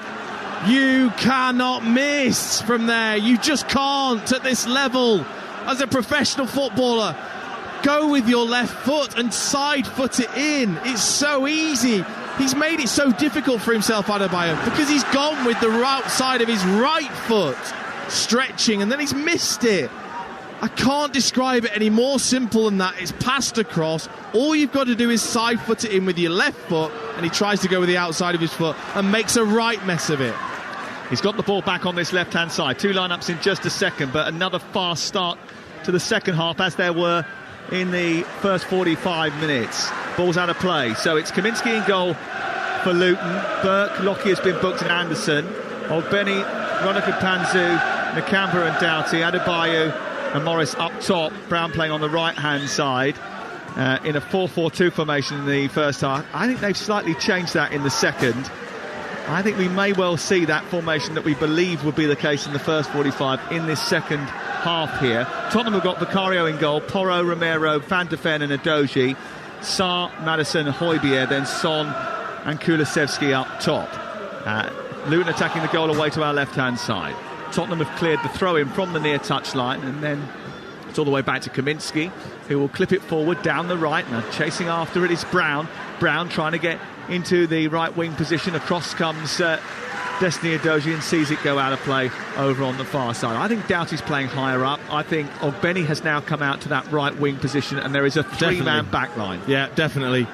As they should. You want to get Doughty now as high up as you can. He'll have the opportunity, there's space opening up for him to then deliver.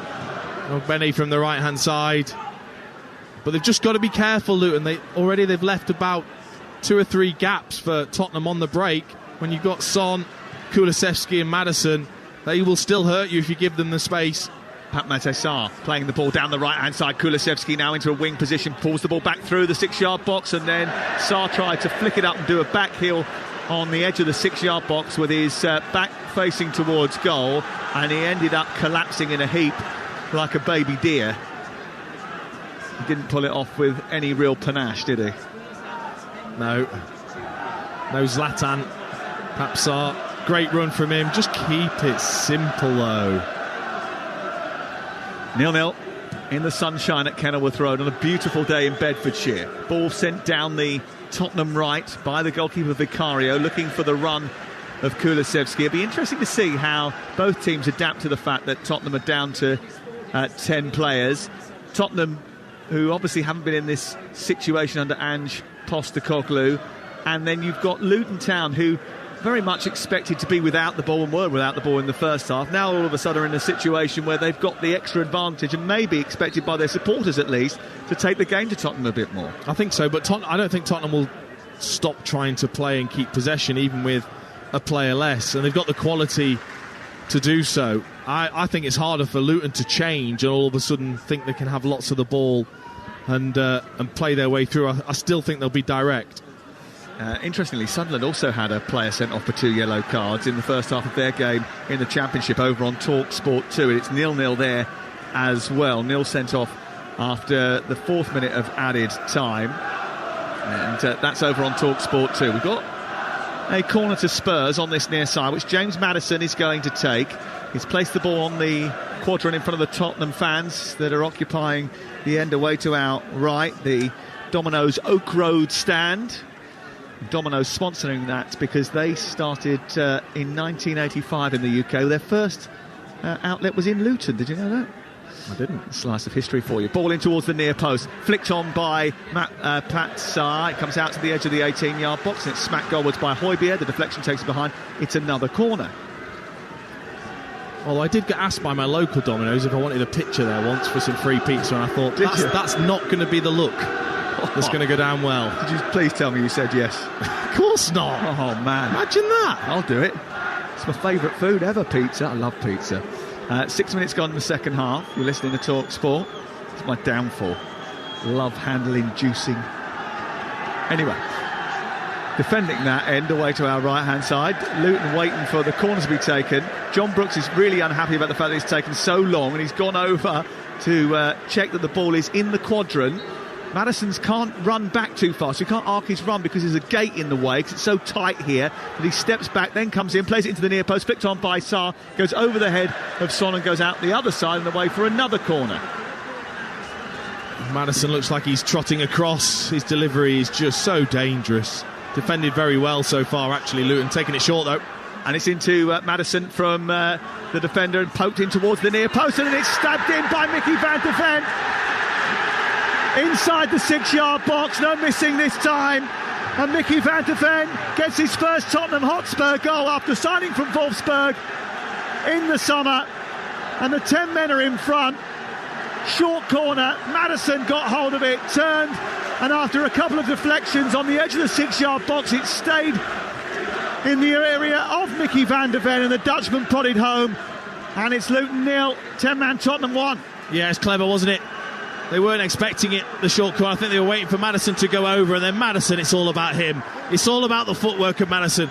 Body shimmies away, gets to the byline, little bit of dribbling, then toe pokes it into Mickey van de Ven's path, who's sprinting across the box to make sure he's ahead of his man, opens his body up, allows it to smack off the inside of his left foot. Kaminski cannot react as it goes through his legs. Yeah, he hit it, Mickey van de Ven. It, I think, took a little nick and then came off Kaminski and then went in the goal.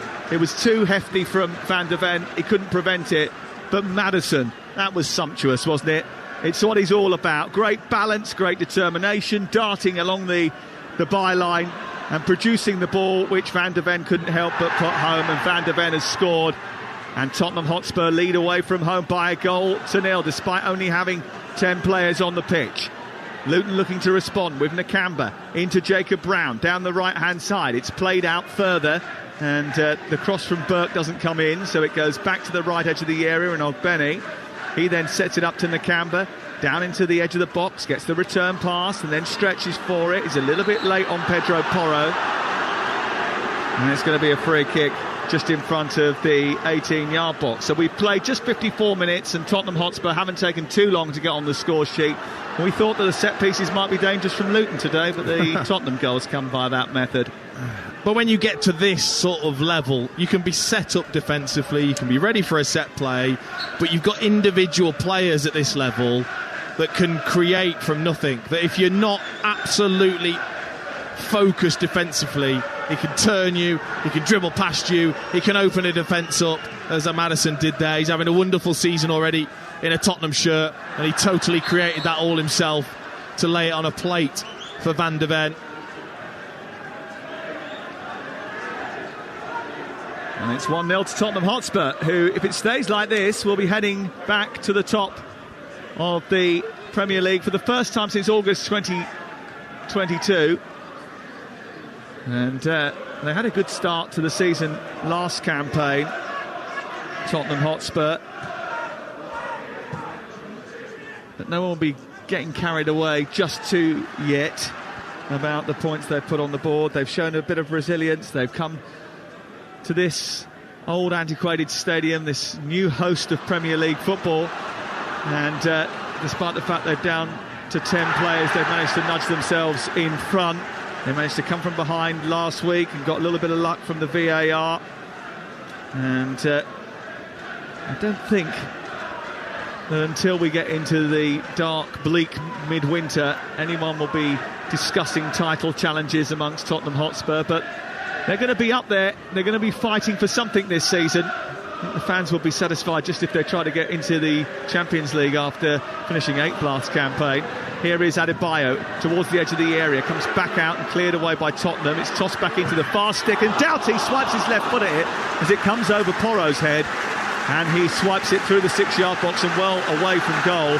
He was only 10 yards from goal there, really, and I think despite the fact that it came over Morris's head and then over his shoulder, maybe he should have been a little bit better set to get that on target. He probably should have been, but actually with Morris thinking he could get it and didn't notice that Doughty was there, he's actually attracted Porro with him, and then Porro's almost fallen in towards Doughty. I think that's made him snatch at the chance rather than trying to control the volley. He's snatched at it, and that's why he's bobbled it wide.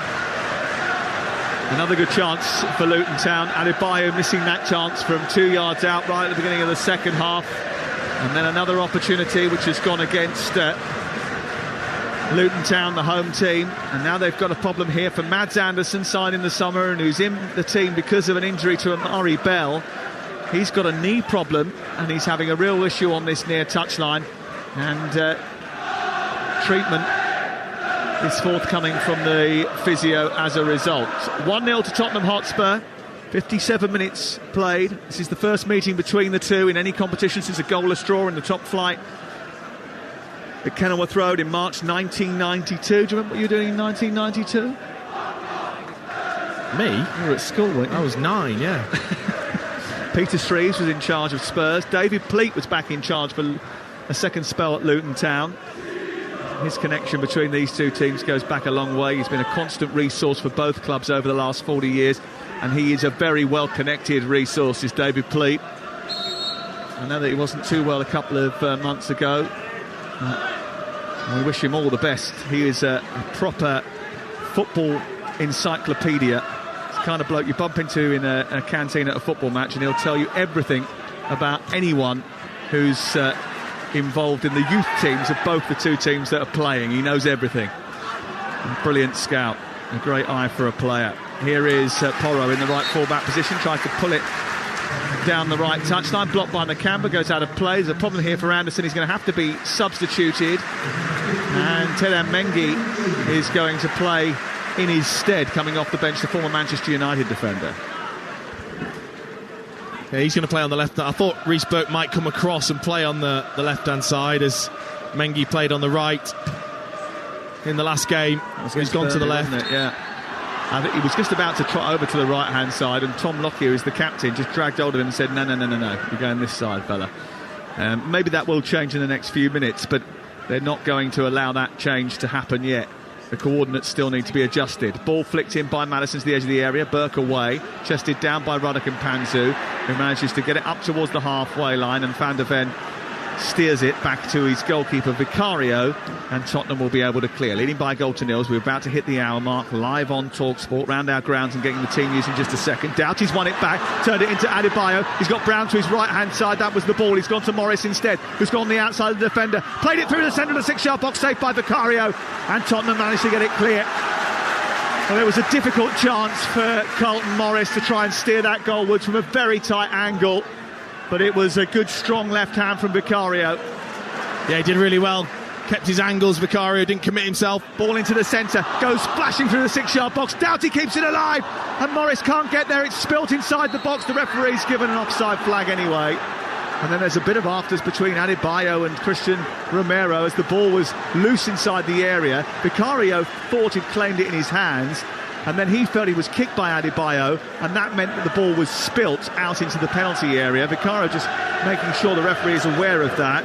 There was another great ball into the box initially. It was. Doughty flashed that back across. Vicario got hold of it, but he was so fierce, the cross, that he definitely spilled it for a split second, and Adebayo, with every right, should try and nip that one away.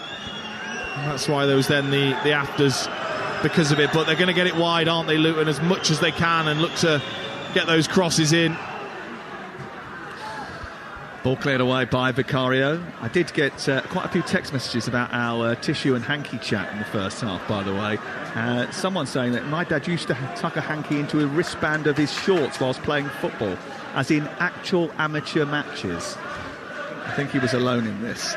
Well, Carlton Morris, I can tell you, has got cotton wool stuffed right up inside his nostrils to stem the bleeding that he sustained in the first half. And he's still proving a bit of a handful. He's a warrior for Luton Town.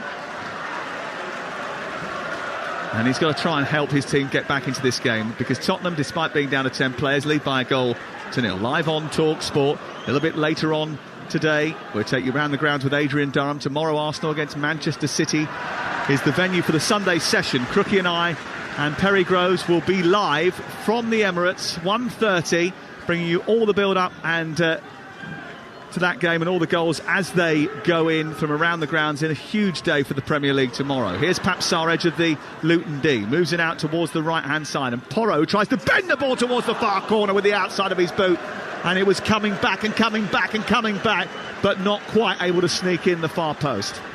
Yeah, we've seen that over the years, haven't we? That technique as it dragged onto his left-hand side, but then wants to use the outside of his right foot to curl it in. Think Nobby Solano, think Quaresma.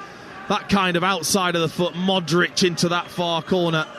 Not quite from our angle. It looked close, just didn't curl enough. Score is Luton Town 0, Tottenham Hotspur 1 on Talksport with Now. And don't forget, with Now you can stream all the Sky Sports action like Palace versus Forest live today for $11.99, no contract. Search Now Sports. Here is Carlton Morris trying to hold off Van de Ven. There was a foul on Adebayo just before that. It's a free kick to Luton over on the far side. The referee hasn't given a yellow card. The Luton fans aren't happy about that. But this is a prime opportunity, isn't it? Lockyer, Carlton Morris, Reece Burke, big, tall players that are very good in the air will be the targets. Yeah, Doughty's gone across to play this in left-footed from the right-hand side, curling in towards Vicario's goal. This is where they've got to be set up, that player less, though. Come on, Luton is the cry from the supporters inside Kenilworth Road. Doughty measures out his distance to the ball. He'll whip this in left-footed. It's a high Tottenham line. Adebayo got to be careful not to run offside. It's aimed towards Carlton Morris. Good header away by Doji. And it flicks out towards the corner flag, and it'll go out for a throw-in down by that corner flag, which will be launched in from this near side. And Carlton Morris has made a dart towards the ball. But Doughty's already come over towards this touchline to take a long throw. Morris was a little bit frustrated that the ball didn't go his way. Mpanzu tries to set up a crossing opportunity for Doughty, who gets to the byline, produces a cross towards the far post, and it's headed over the top by Jacob Brown. Well, he got himself free inside the 18-yard box, and it was a brilliant delivery from Doughty. That's what they were trying to work. Down by the byline, whipping the cross in left-footed. Jacob Brown was coming in, and he was unmarked. It was a fierce, firm header, but it was off target, Dean Ashton. It was a terrible effort from Jacob Brown. It doesn't get any easier than this. Doughty with a brilliant cross right on the penalty spot. He comes in totally unmarked, Jacob Brown. No one near him. He sees the flight of it and still gets underneath it and heads it over. There is no excuse not to head that downwards. It's a great chance for Luton and Jacob Brown. Sunderland 0, Middlesbrough 2. Greenwood and Crooks with the goals there in the second half for Michael Carrick's team, who are on a much better run now than they were. They've looking for 4 wins in a row now after what was a really poor start to the campaign. Here's Adoji out towards the right, cut out by Tenan Mengi, who's ball forward over the halfway line. He's aimed towards Adebayo, just slowed up, now takes on Romero, positioned himself well, stood in front of Adebayo, and then takes the ball to the corner flag before playing it to Pedro Porro. Good football by Tottenham to bring the ball out from defence. And then Papsar runs into a cul-de-sac, gives it to Nakamba. First time ball into the box, headed away by Adoji. Comes to Benny over on the far side. They're midway inside Tottenham territory here, Luton, as they come forward. Right-footed cross into the box, aimed through the penalty area, comes all the way through to Doughty, chests it down, tries to centre it, comes back out to Nakamba, he steers it centrally, Benny tries to play it, hits the defender, he didn't catch it well, and it's cleared by Tottenham Hotspur. Benny with another chance, and another one that goes a-begging for Luton. Again, it's about sorting your feet out. Benny just didn't get the line of the pass, had to check his run, and then that was the chance gone. Well, they're asking for a foul, they were, the Luton fans, on Nakamba, who was pushed as he tried to play that in towards the penalty area. Nothing given, though. There's going to be 3 changes for Luton Town in the next few moments here live on Talksport. Cauley Woodrow, who started his career here, then went off to pastures new. He's coming on. Tahith Chong is coming on, and so is Luke Berry. And over on the far side, he's been with them right the way through from 4th tier to top tier, Luke Berry. There is a little banner with his picture on it and the words Luke Berry, poetry in motion underneath. Here are the changes. Peli Ruddock-Mpanzu, who's also actually been here through 5 divisions, is coming off. So is Jacob Brown, and so is Elijah Adebayo. So 3 switches for the home team. And what do you make of them, Dean Ashton? I mean, they were on top, to be fair, but it's whether you just feel that needs freshening up. These players have had their opportunities, and he'll know, Rob Edwards will know this is a great opportunity. To come away with absolutely nothing, if it was to stay the way it has in the second half, would be almost unforgivable from his side. Especially with the chances that they've had in the game. And they have had chances. If you think about Adebayo's missed, you think of Doughty's missed, you think of the opportunity that presented itself to Ogbene. There are chances in this game for Luton Town that they haven't taken, but Tottenham have had chances too. But they are down to 10 players for the final, for the whole of the second half. Woodrow has got in behind, inside the penalty area. He got stuck under his feet. Oh, that was just a very simple long ball up through the middle. Carlton Morris flicked it on. Woodrow went in behind the defence, but as he brought the ball down, it got stuck under his studs on the playing surface, and as a result of that, he couldn't get away from his marker. Tottenham at the other end on the attack, left edge of the penalty area.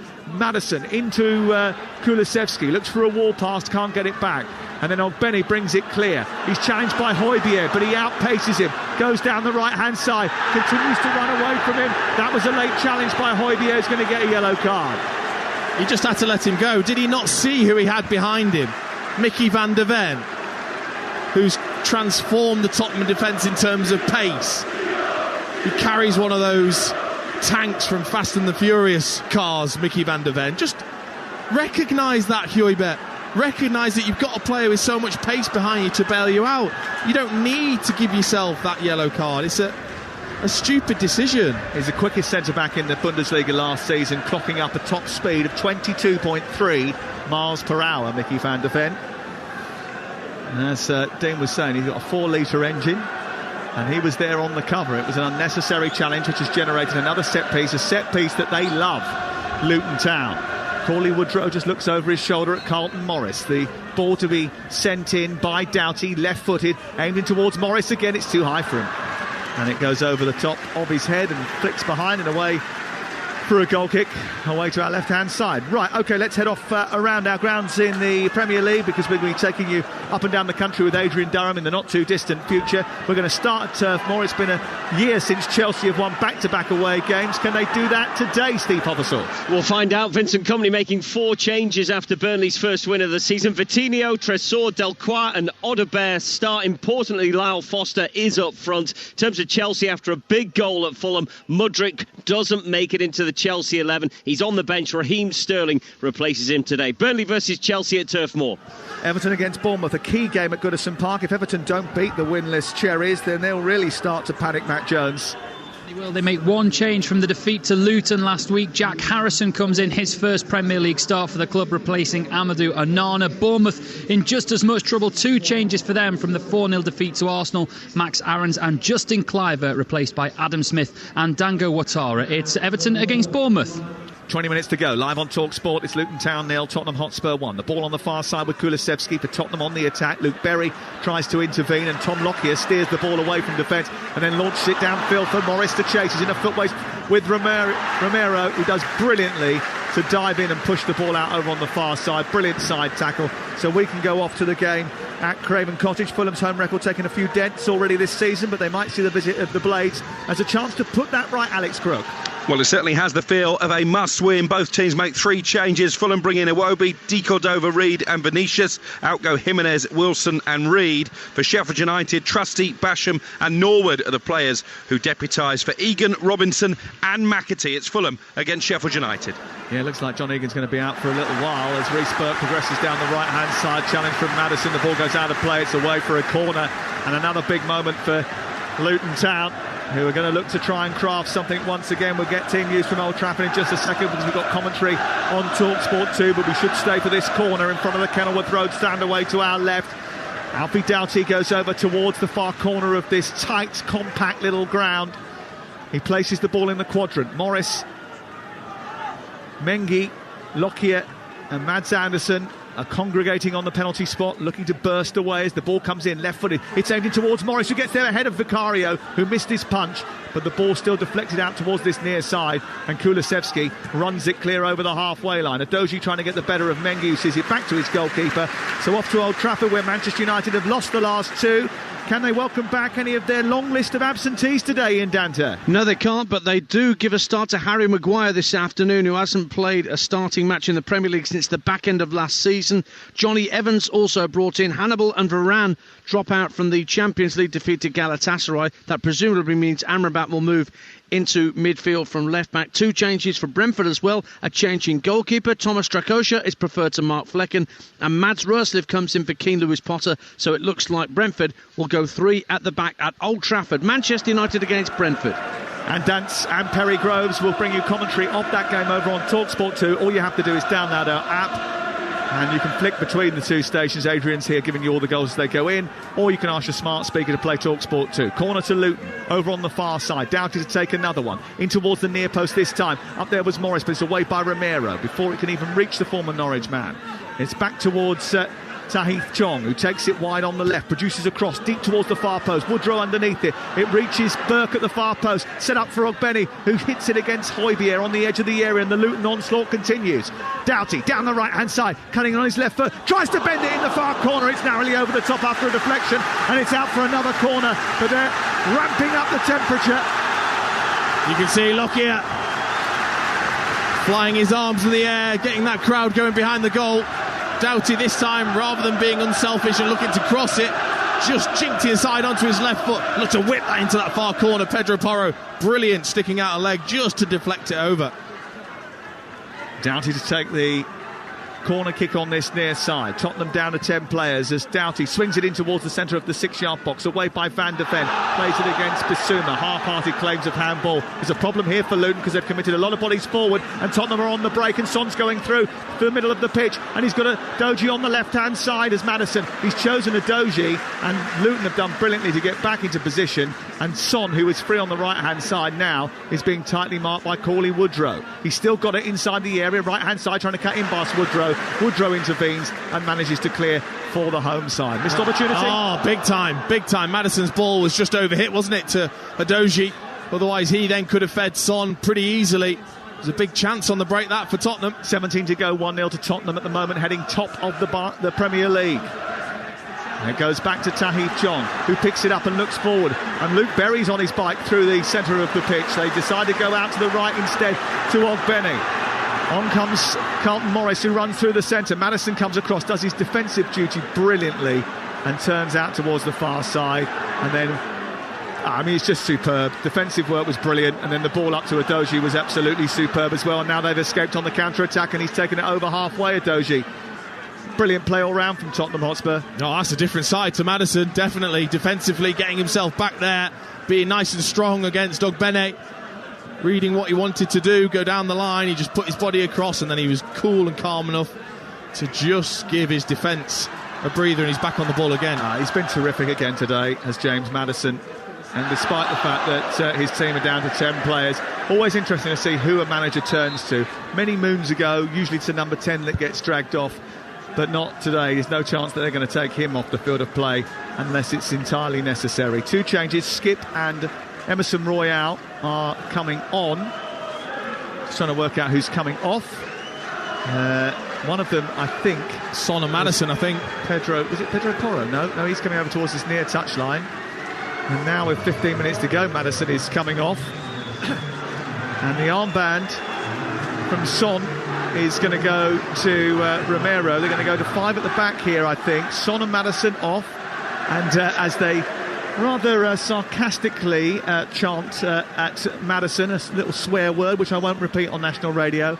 Maddison towards the Luton fans, ironically clapping them as if to say, it's OK, I've done my bit.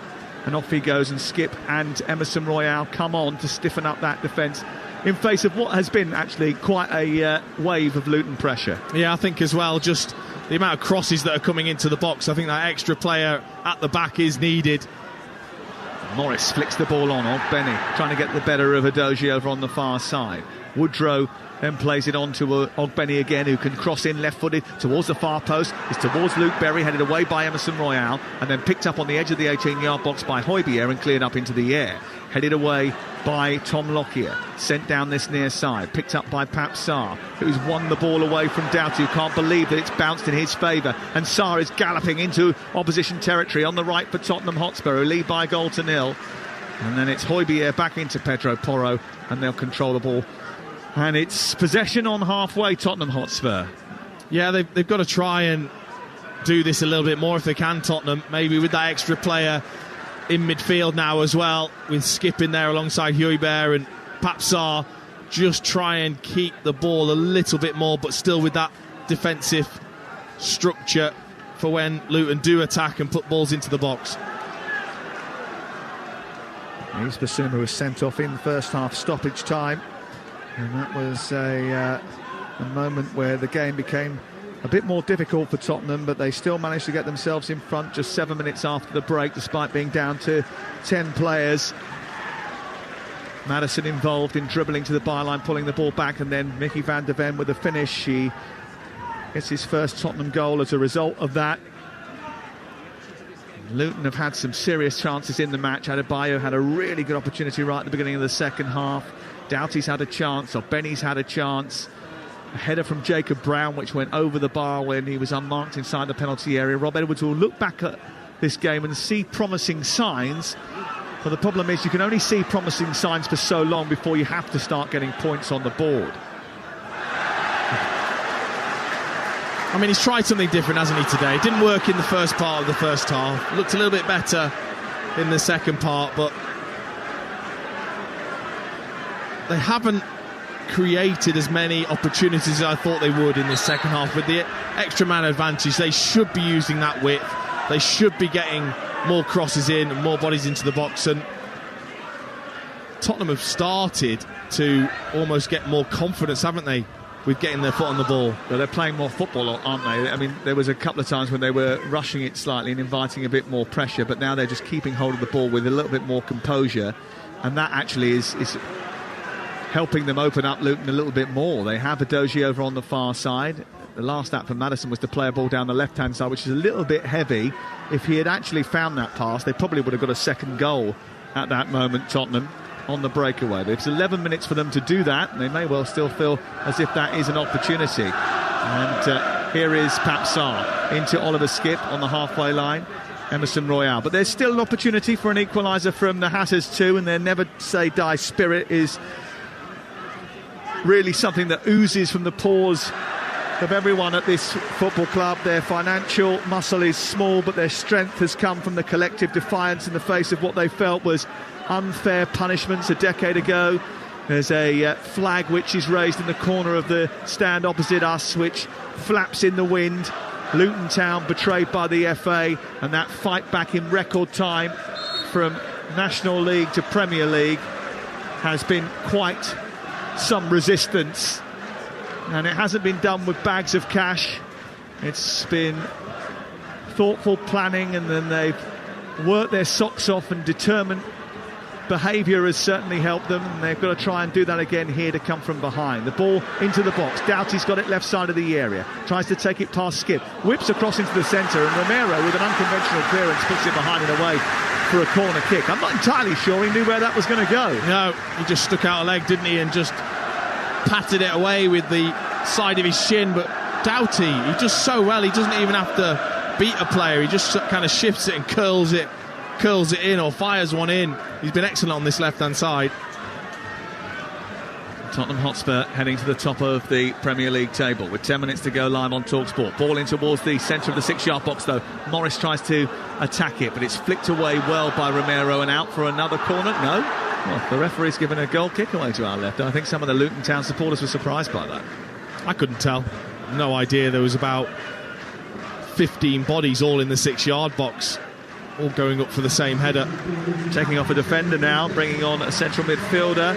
Off comes Tom Lockyer, the captain. And what a delight it is to see him playing football. I was at Wembley on the day he collapsed in the playoff final. He had heart surgery in the summer, has recovered to be ready for the start of this Premier League season. How pleased we were to see him back in Luton colours.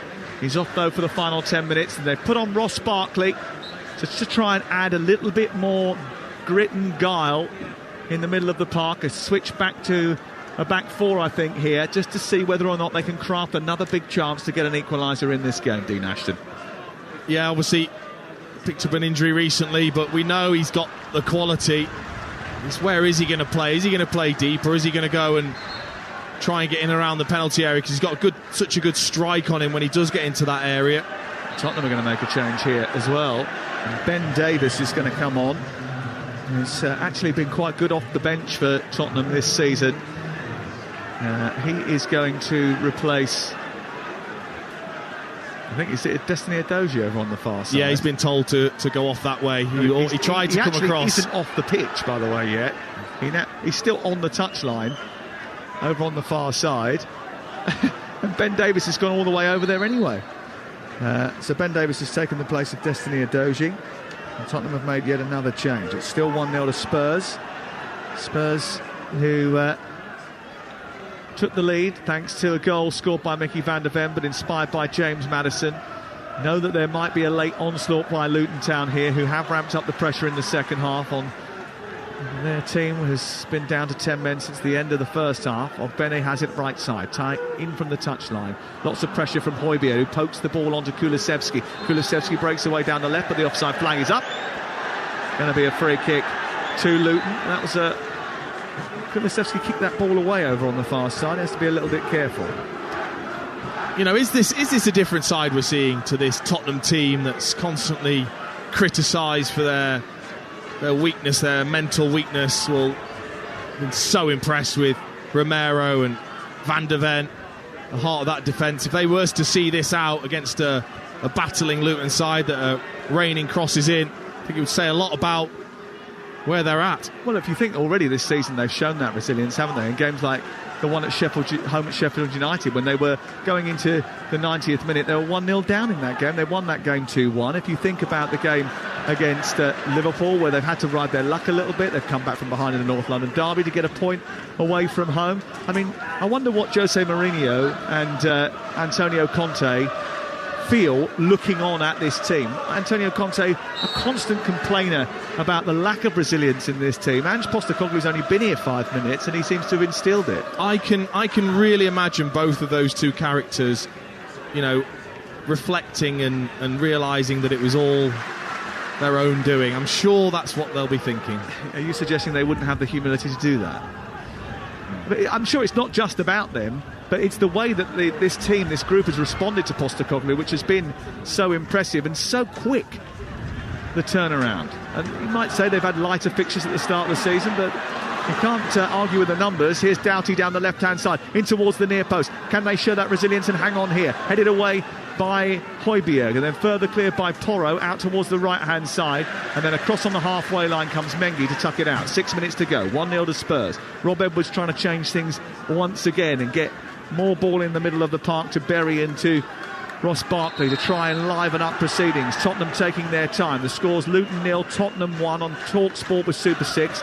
Predict 6 correct scores from this weekend's action and you could win £250,000 without spending a penny. 18 plus, terms and conditions apply. I do that every week. I know. I'll get better as the season goes on. Foul by, there was a collision there, I think, involving Kulusevski. He's got a head injury and he's gone down as a result, so there is a delay in the game. Middlesbrough 3-0 up now. Jones with the latest goal away from home at Sunderland Stadium of Light. Middlesbrough 3 up away at Sunderland in the Championship. And still treatment for Kulusevski continues as Tottenham take on fluids. How would you sum up Luton Town's approach today? Obviously they changed the formation, went to a back 4, tried to outfox everybody because they warmed up with a back 3. Jacob Brown was part of a 3-man attack in the warm-up, and then all of a sudden he was playing right midfield and they played with a back 4. I mean, that was definitely to try and throw off Tottenham. Had to be. Why would you do that otherwise? But I didn't think it worked. I thought it was a mistake, and they were so open to start with. They were looking at each other, they were looking back at the bench. Rob Edwards had to be so vocal for that last 10 or 15 minutes of the first half to make sure they understood what was required. And then when they have had these opportunities in the second half, I think lack of quality, I think that's just so obvious and has been over the years. If you haven't got the quality to put the chances away, the Premier League will eat you up and then spit you out. 10,029 have been here to see it. Tottenham Hotspur on the verge of yet another victory and a 20th point of the season, a chance to go top of the table. And if Arsenal draw against Manchester City tomorrow, they will move up to top spot for the first time since December 2020 for the end of the weekend. And I suppose going back though to look at where they were back on December 2020, it's a brutal reminder of the kind of things that happened to Tottenham. They get into good positions and then collapse. That was certainly the case that year, and I think it was their best start to a top flight season in many a year, that campaign. They then nosedived after Christmas. 7 points from the next 12 games resulted in Jose Mourinho being sacked just before the Carabao Cup final. Doughty tries to get the ball in towards the near post. It's blocked by Pedro Porro. So no one at Tottenham will get too carried away until a lot deeper into the campaign, I think. Barkley under pressure from Højbjerg in the middle of the park. One back by Højbjerg, and then he combines with Skip, and there's space on the left for Sarr, but again they've just chosen the wrong ball and Skip has gone down the right side. Tahith Chong has got back to defend well in the left full-back position for Luton, and Luton can bring it clear in front of their own penalty box. 2.5 minutes for Luton to try and find an equaliser against Tottenham Hotspur.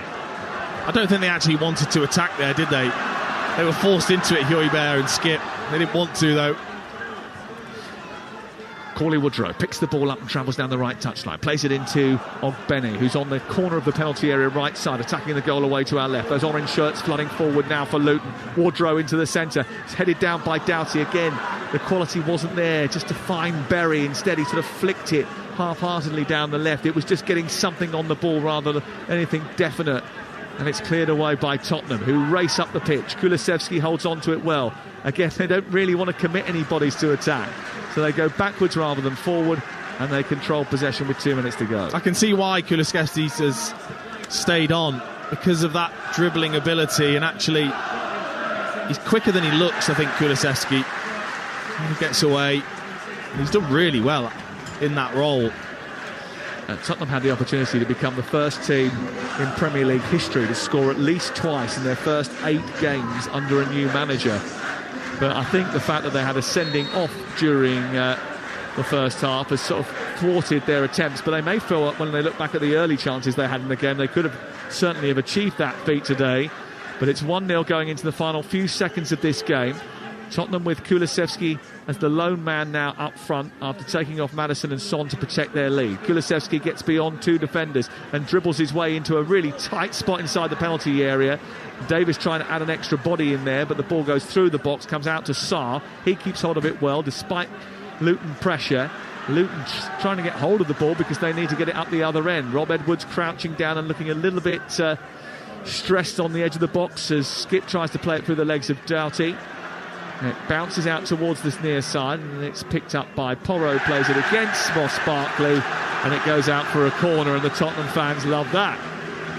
Really important, these moments for Tottenham and their players to do exactly this, to frustrate, to keep it up the other end, to keep it in the corner. Take your time. That is all part of the game management that you're in. Top spot beckons for Spurs. So many false dawns, not finished article, that is for sure. But they're building something, that's abundantly clear. Ball up to Morris. Back towards Barkley. Floats the ball out to the far side. They're still not in the Tottenham half. Benny picks it up short of the centre circle. Looks up, switches the play back to Barkley on this near side. Bit heavy, runs out of play and goes out for a throw-in. 5 minutes of added time at the end of the 90. Yeah, they've lost any flow. Earlier on they were playing it in, getting out wide. I don't know whether it is the substitutions from Rob Edwards, but they've lost that energy and that flow that they had. Is it not the changes that Ange Postecoglou has made? He's basically vacated the attack, said, Kulusevski, you go up there, everybody else play inside your own half. But you've got an extra player. There's still no excuse to give sloppy passes away and play the extra long ball when you don't need to. When you've got that extra player, it's just about playing it and being patient and then waiting for that spare player to be there. Tottenham about to go top for the first time in over a year. And they're about to beat a promoted side for the third time this season after already dispatching Burnley and Sheffield United. Here's the late change. And off comes Kulusevski after doing his work. And on comes Alejo Veliz, the Argentine. He made his Spurs debut last Sunday versus Liverpool.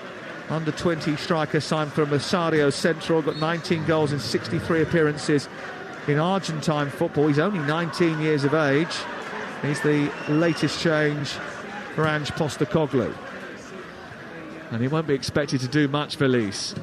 He'll just be chasing down, harassing, hold the ball up if you can, if it comes your way. 3.5 minutes of stoppage time to play. Luton, I think, a little bit frustrated that they haven't made more of this opportunity, having played a whole half against 10 players.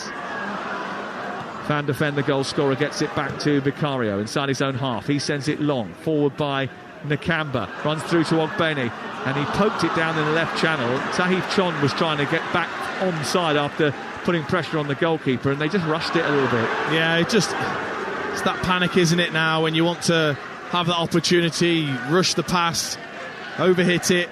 Like I said, there hasn't been that flow to Luton's play in this second part of the second half.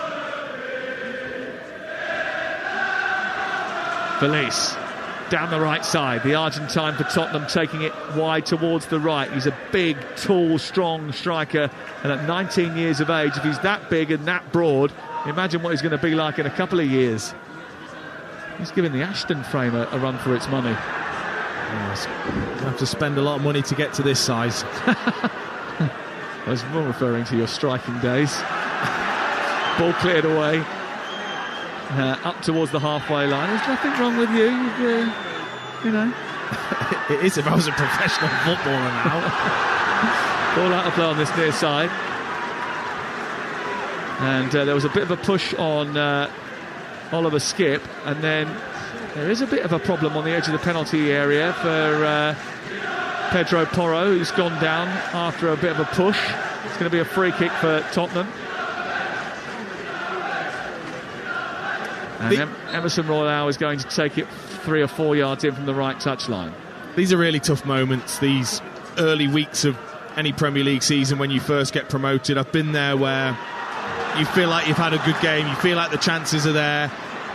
You know, this game, for example, where you've played against 10 men and you've not got anything, or possibly not, there's still time. It's so frustrating. You've got to try and stay calm somehow. 1 minute to go. Luton are going to lose again at home. They're still waiting for their first win in the Premier League here this season. Paksar has pinched the ball on halfway. He's got past Nakamba. He's cut infield. He's beaten Berg. He's fed Valise inside the area. He's turned. He's swiveled. Is he going to be able to hit it? No, he's run into traffic, and then I think he was offside anyway. And he goes down. It's going to be a free kick, and Luton have got to try and get the ball forward and get it forward quickly. Now John Brooks is delaying the restart here, and no reason really. Valise trying to waste a bit of time getting to his feet. The referee saying they've got to go back, and the time is ticking away on the big clock behind the goal away to our right in the Oak Road stand. It will be cleared upfield by Kaminsky. They've had chances, Luton, and not taken them in the game. Is there one more chance? Davis comes across. He kicks it out on the far side, and it's away for a throw into Luton Town. And they quickly get the ball in to Carlton Morris. Ogbene gets it back to Morris. Right edge of the area, into the box, onto his left foot. Clips it against the hand of the defender. And I think Højbjerg is going to go down now claiming he's injured, when really the ball just hit him. And he's just going to waste a few seconds down on the edge of the box. Oh, he's up. There's a surprise. They called the physio on first, and then he got back up on his feet. Now, because the physio's been called onto the pitch, he knows now that he's going to have to go off the pitch for 30 seconds, and that's his own fault. Exactly, and that's why he sprung to his feet, didn't he? Because he knew exactly the reason why that's been brought in, to try and stop any time wasting. Fair play to the referee for taking charge of that situation and making sure that he weren't going to take any of that housery. You are embarrassing from the Luton Town fans away to our left-hand side.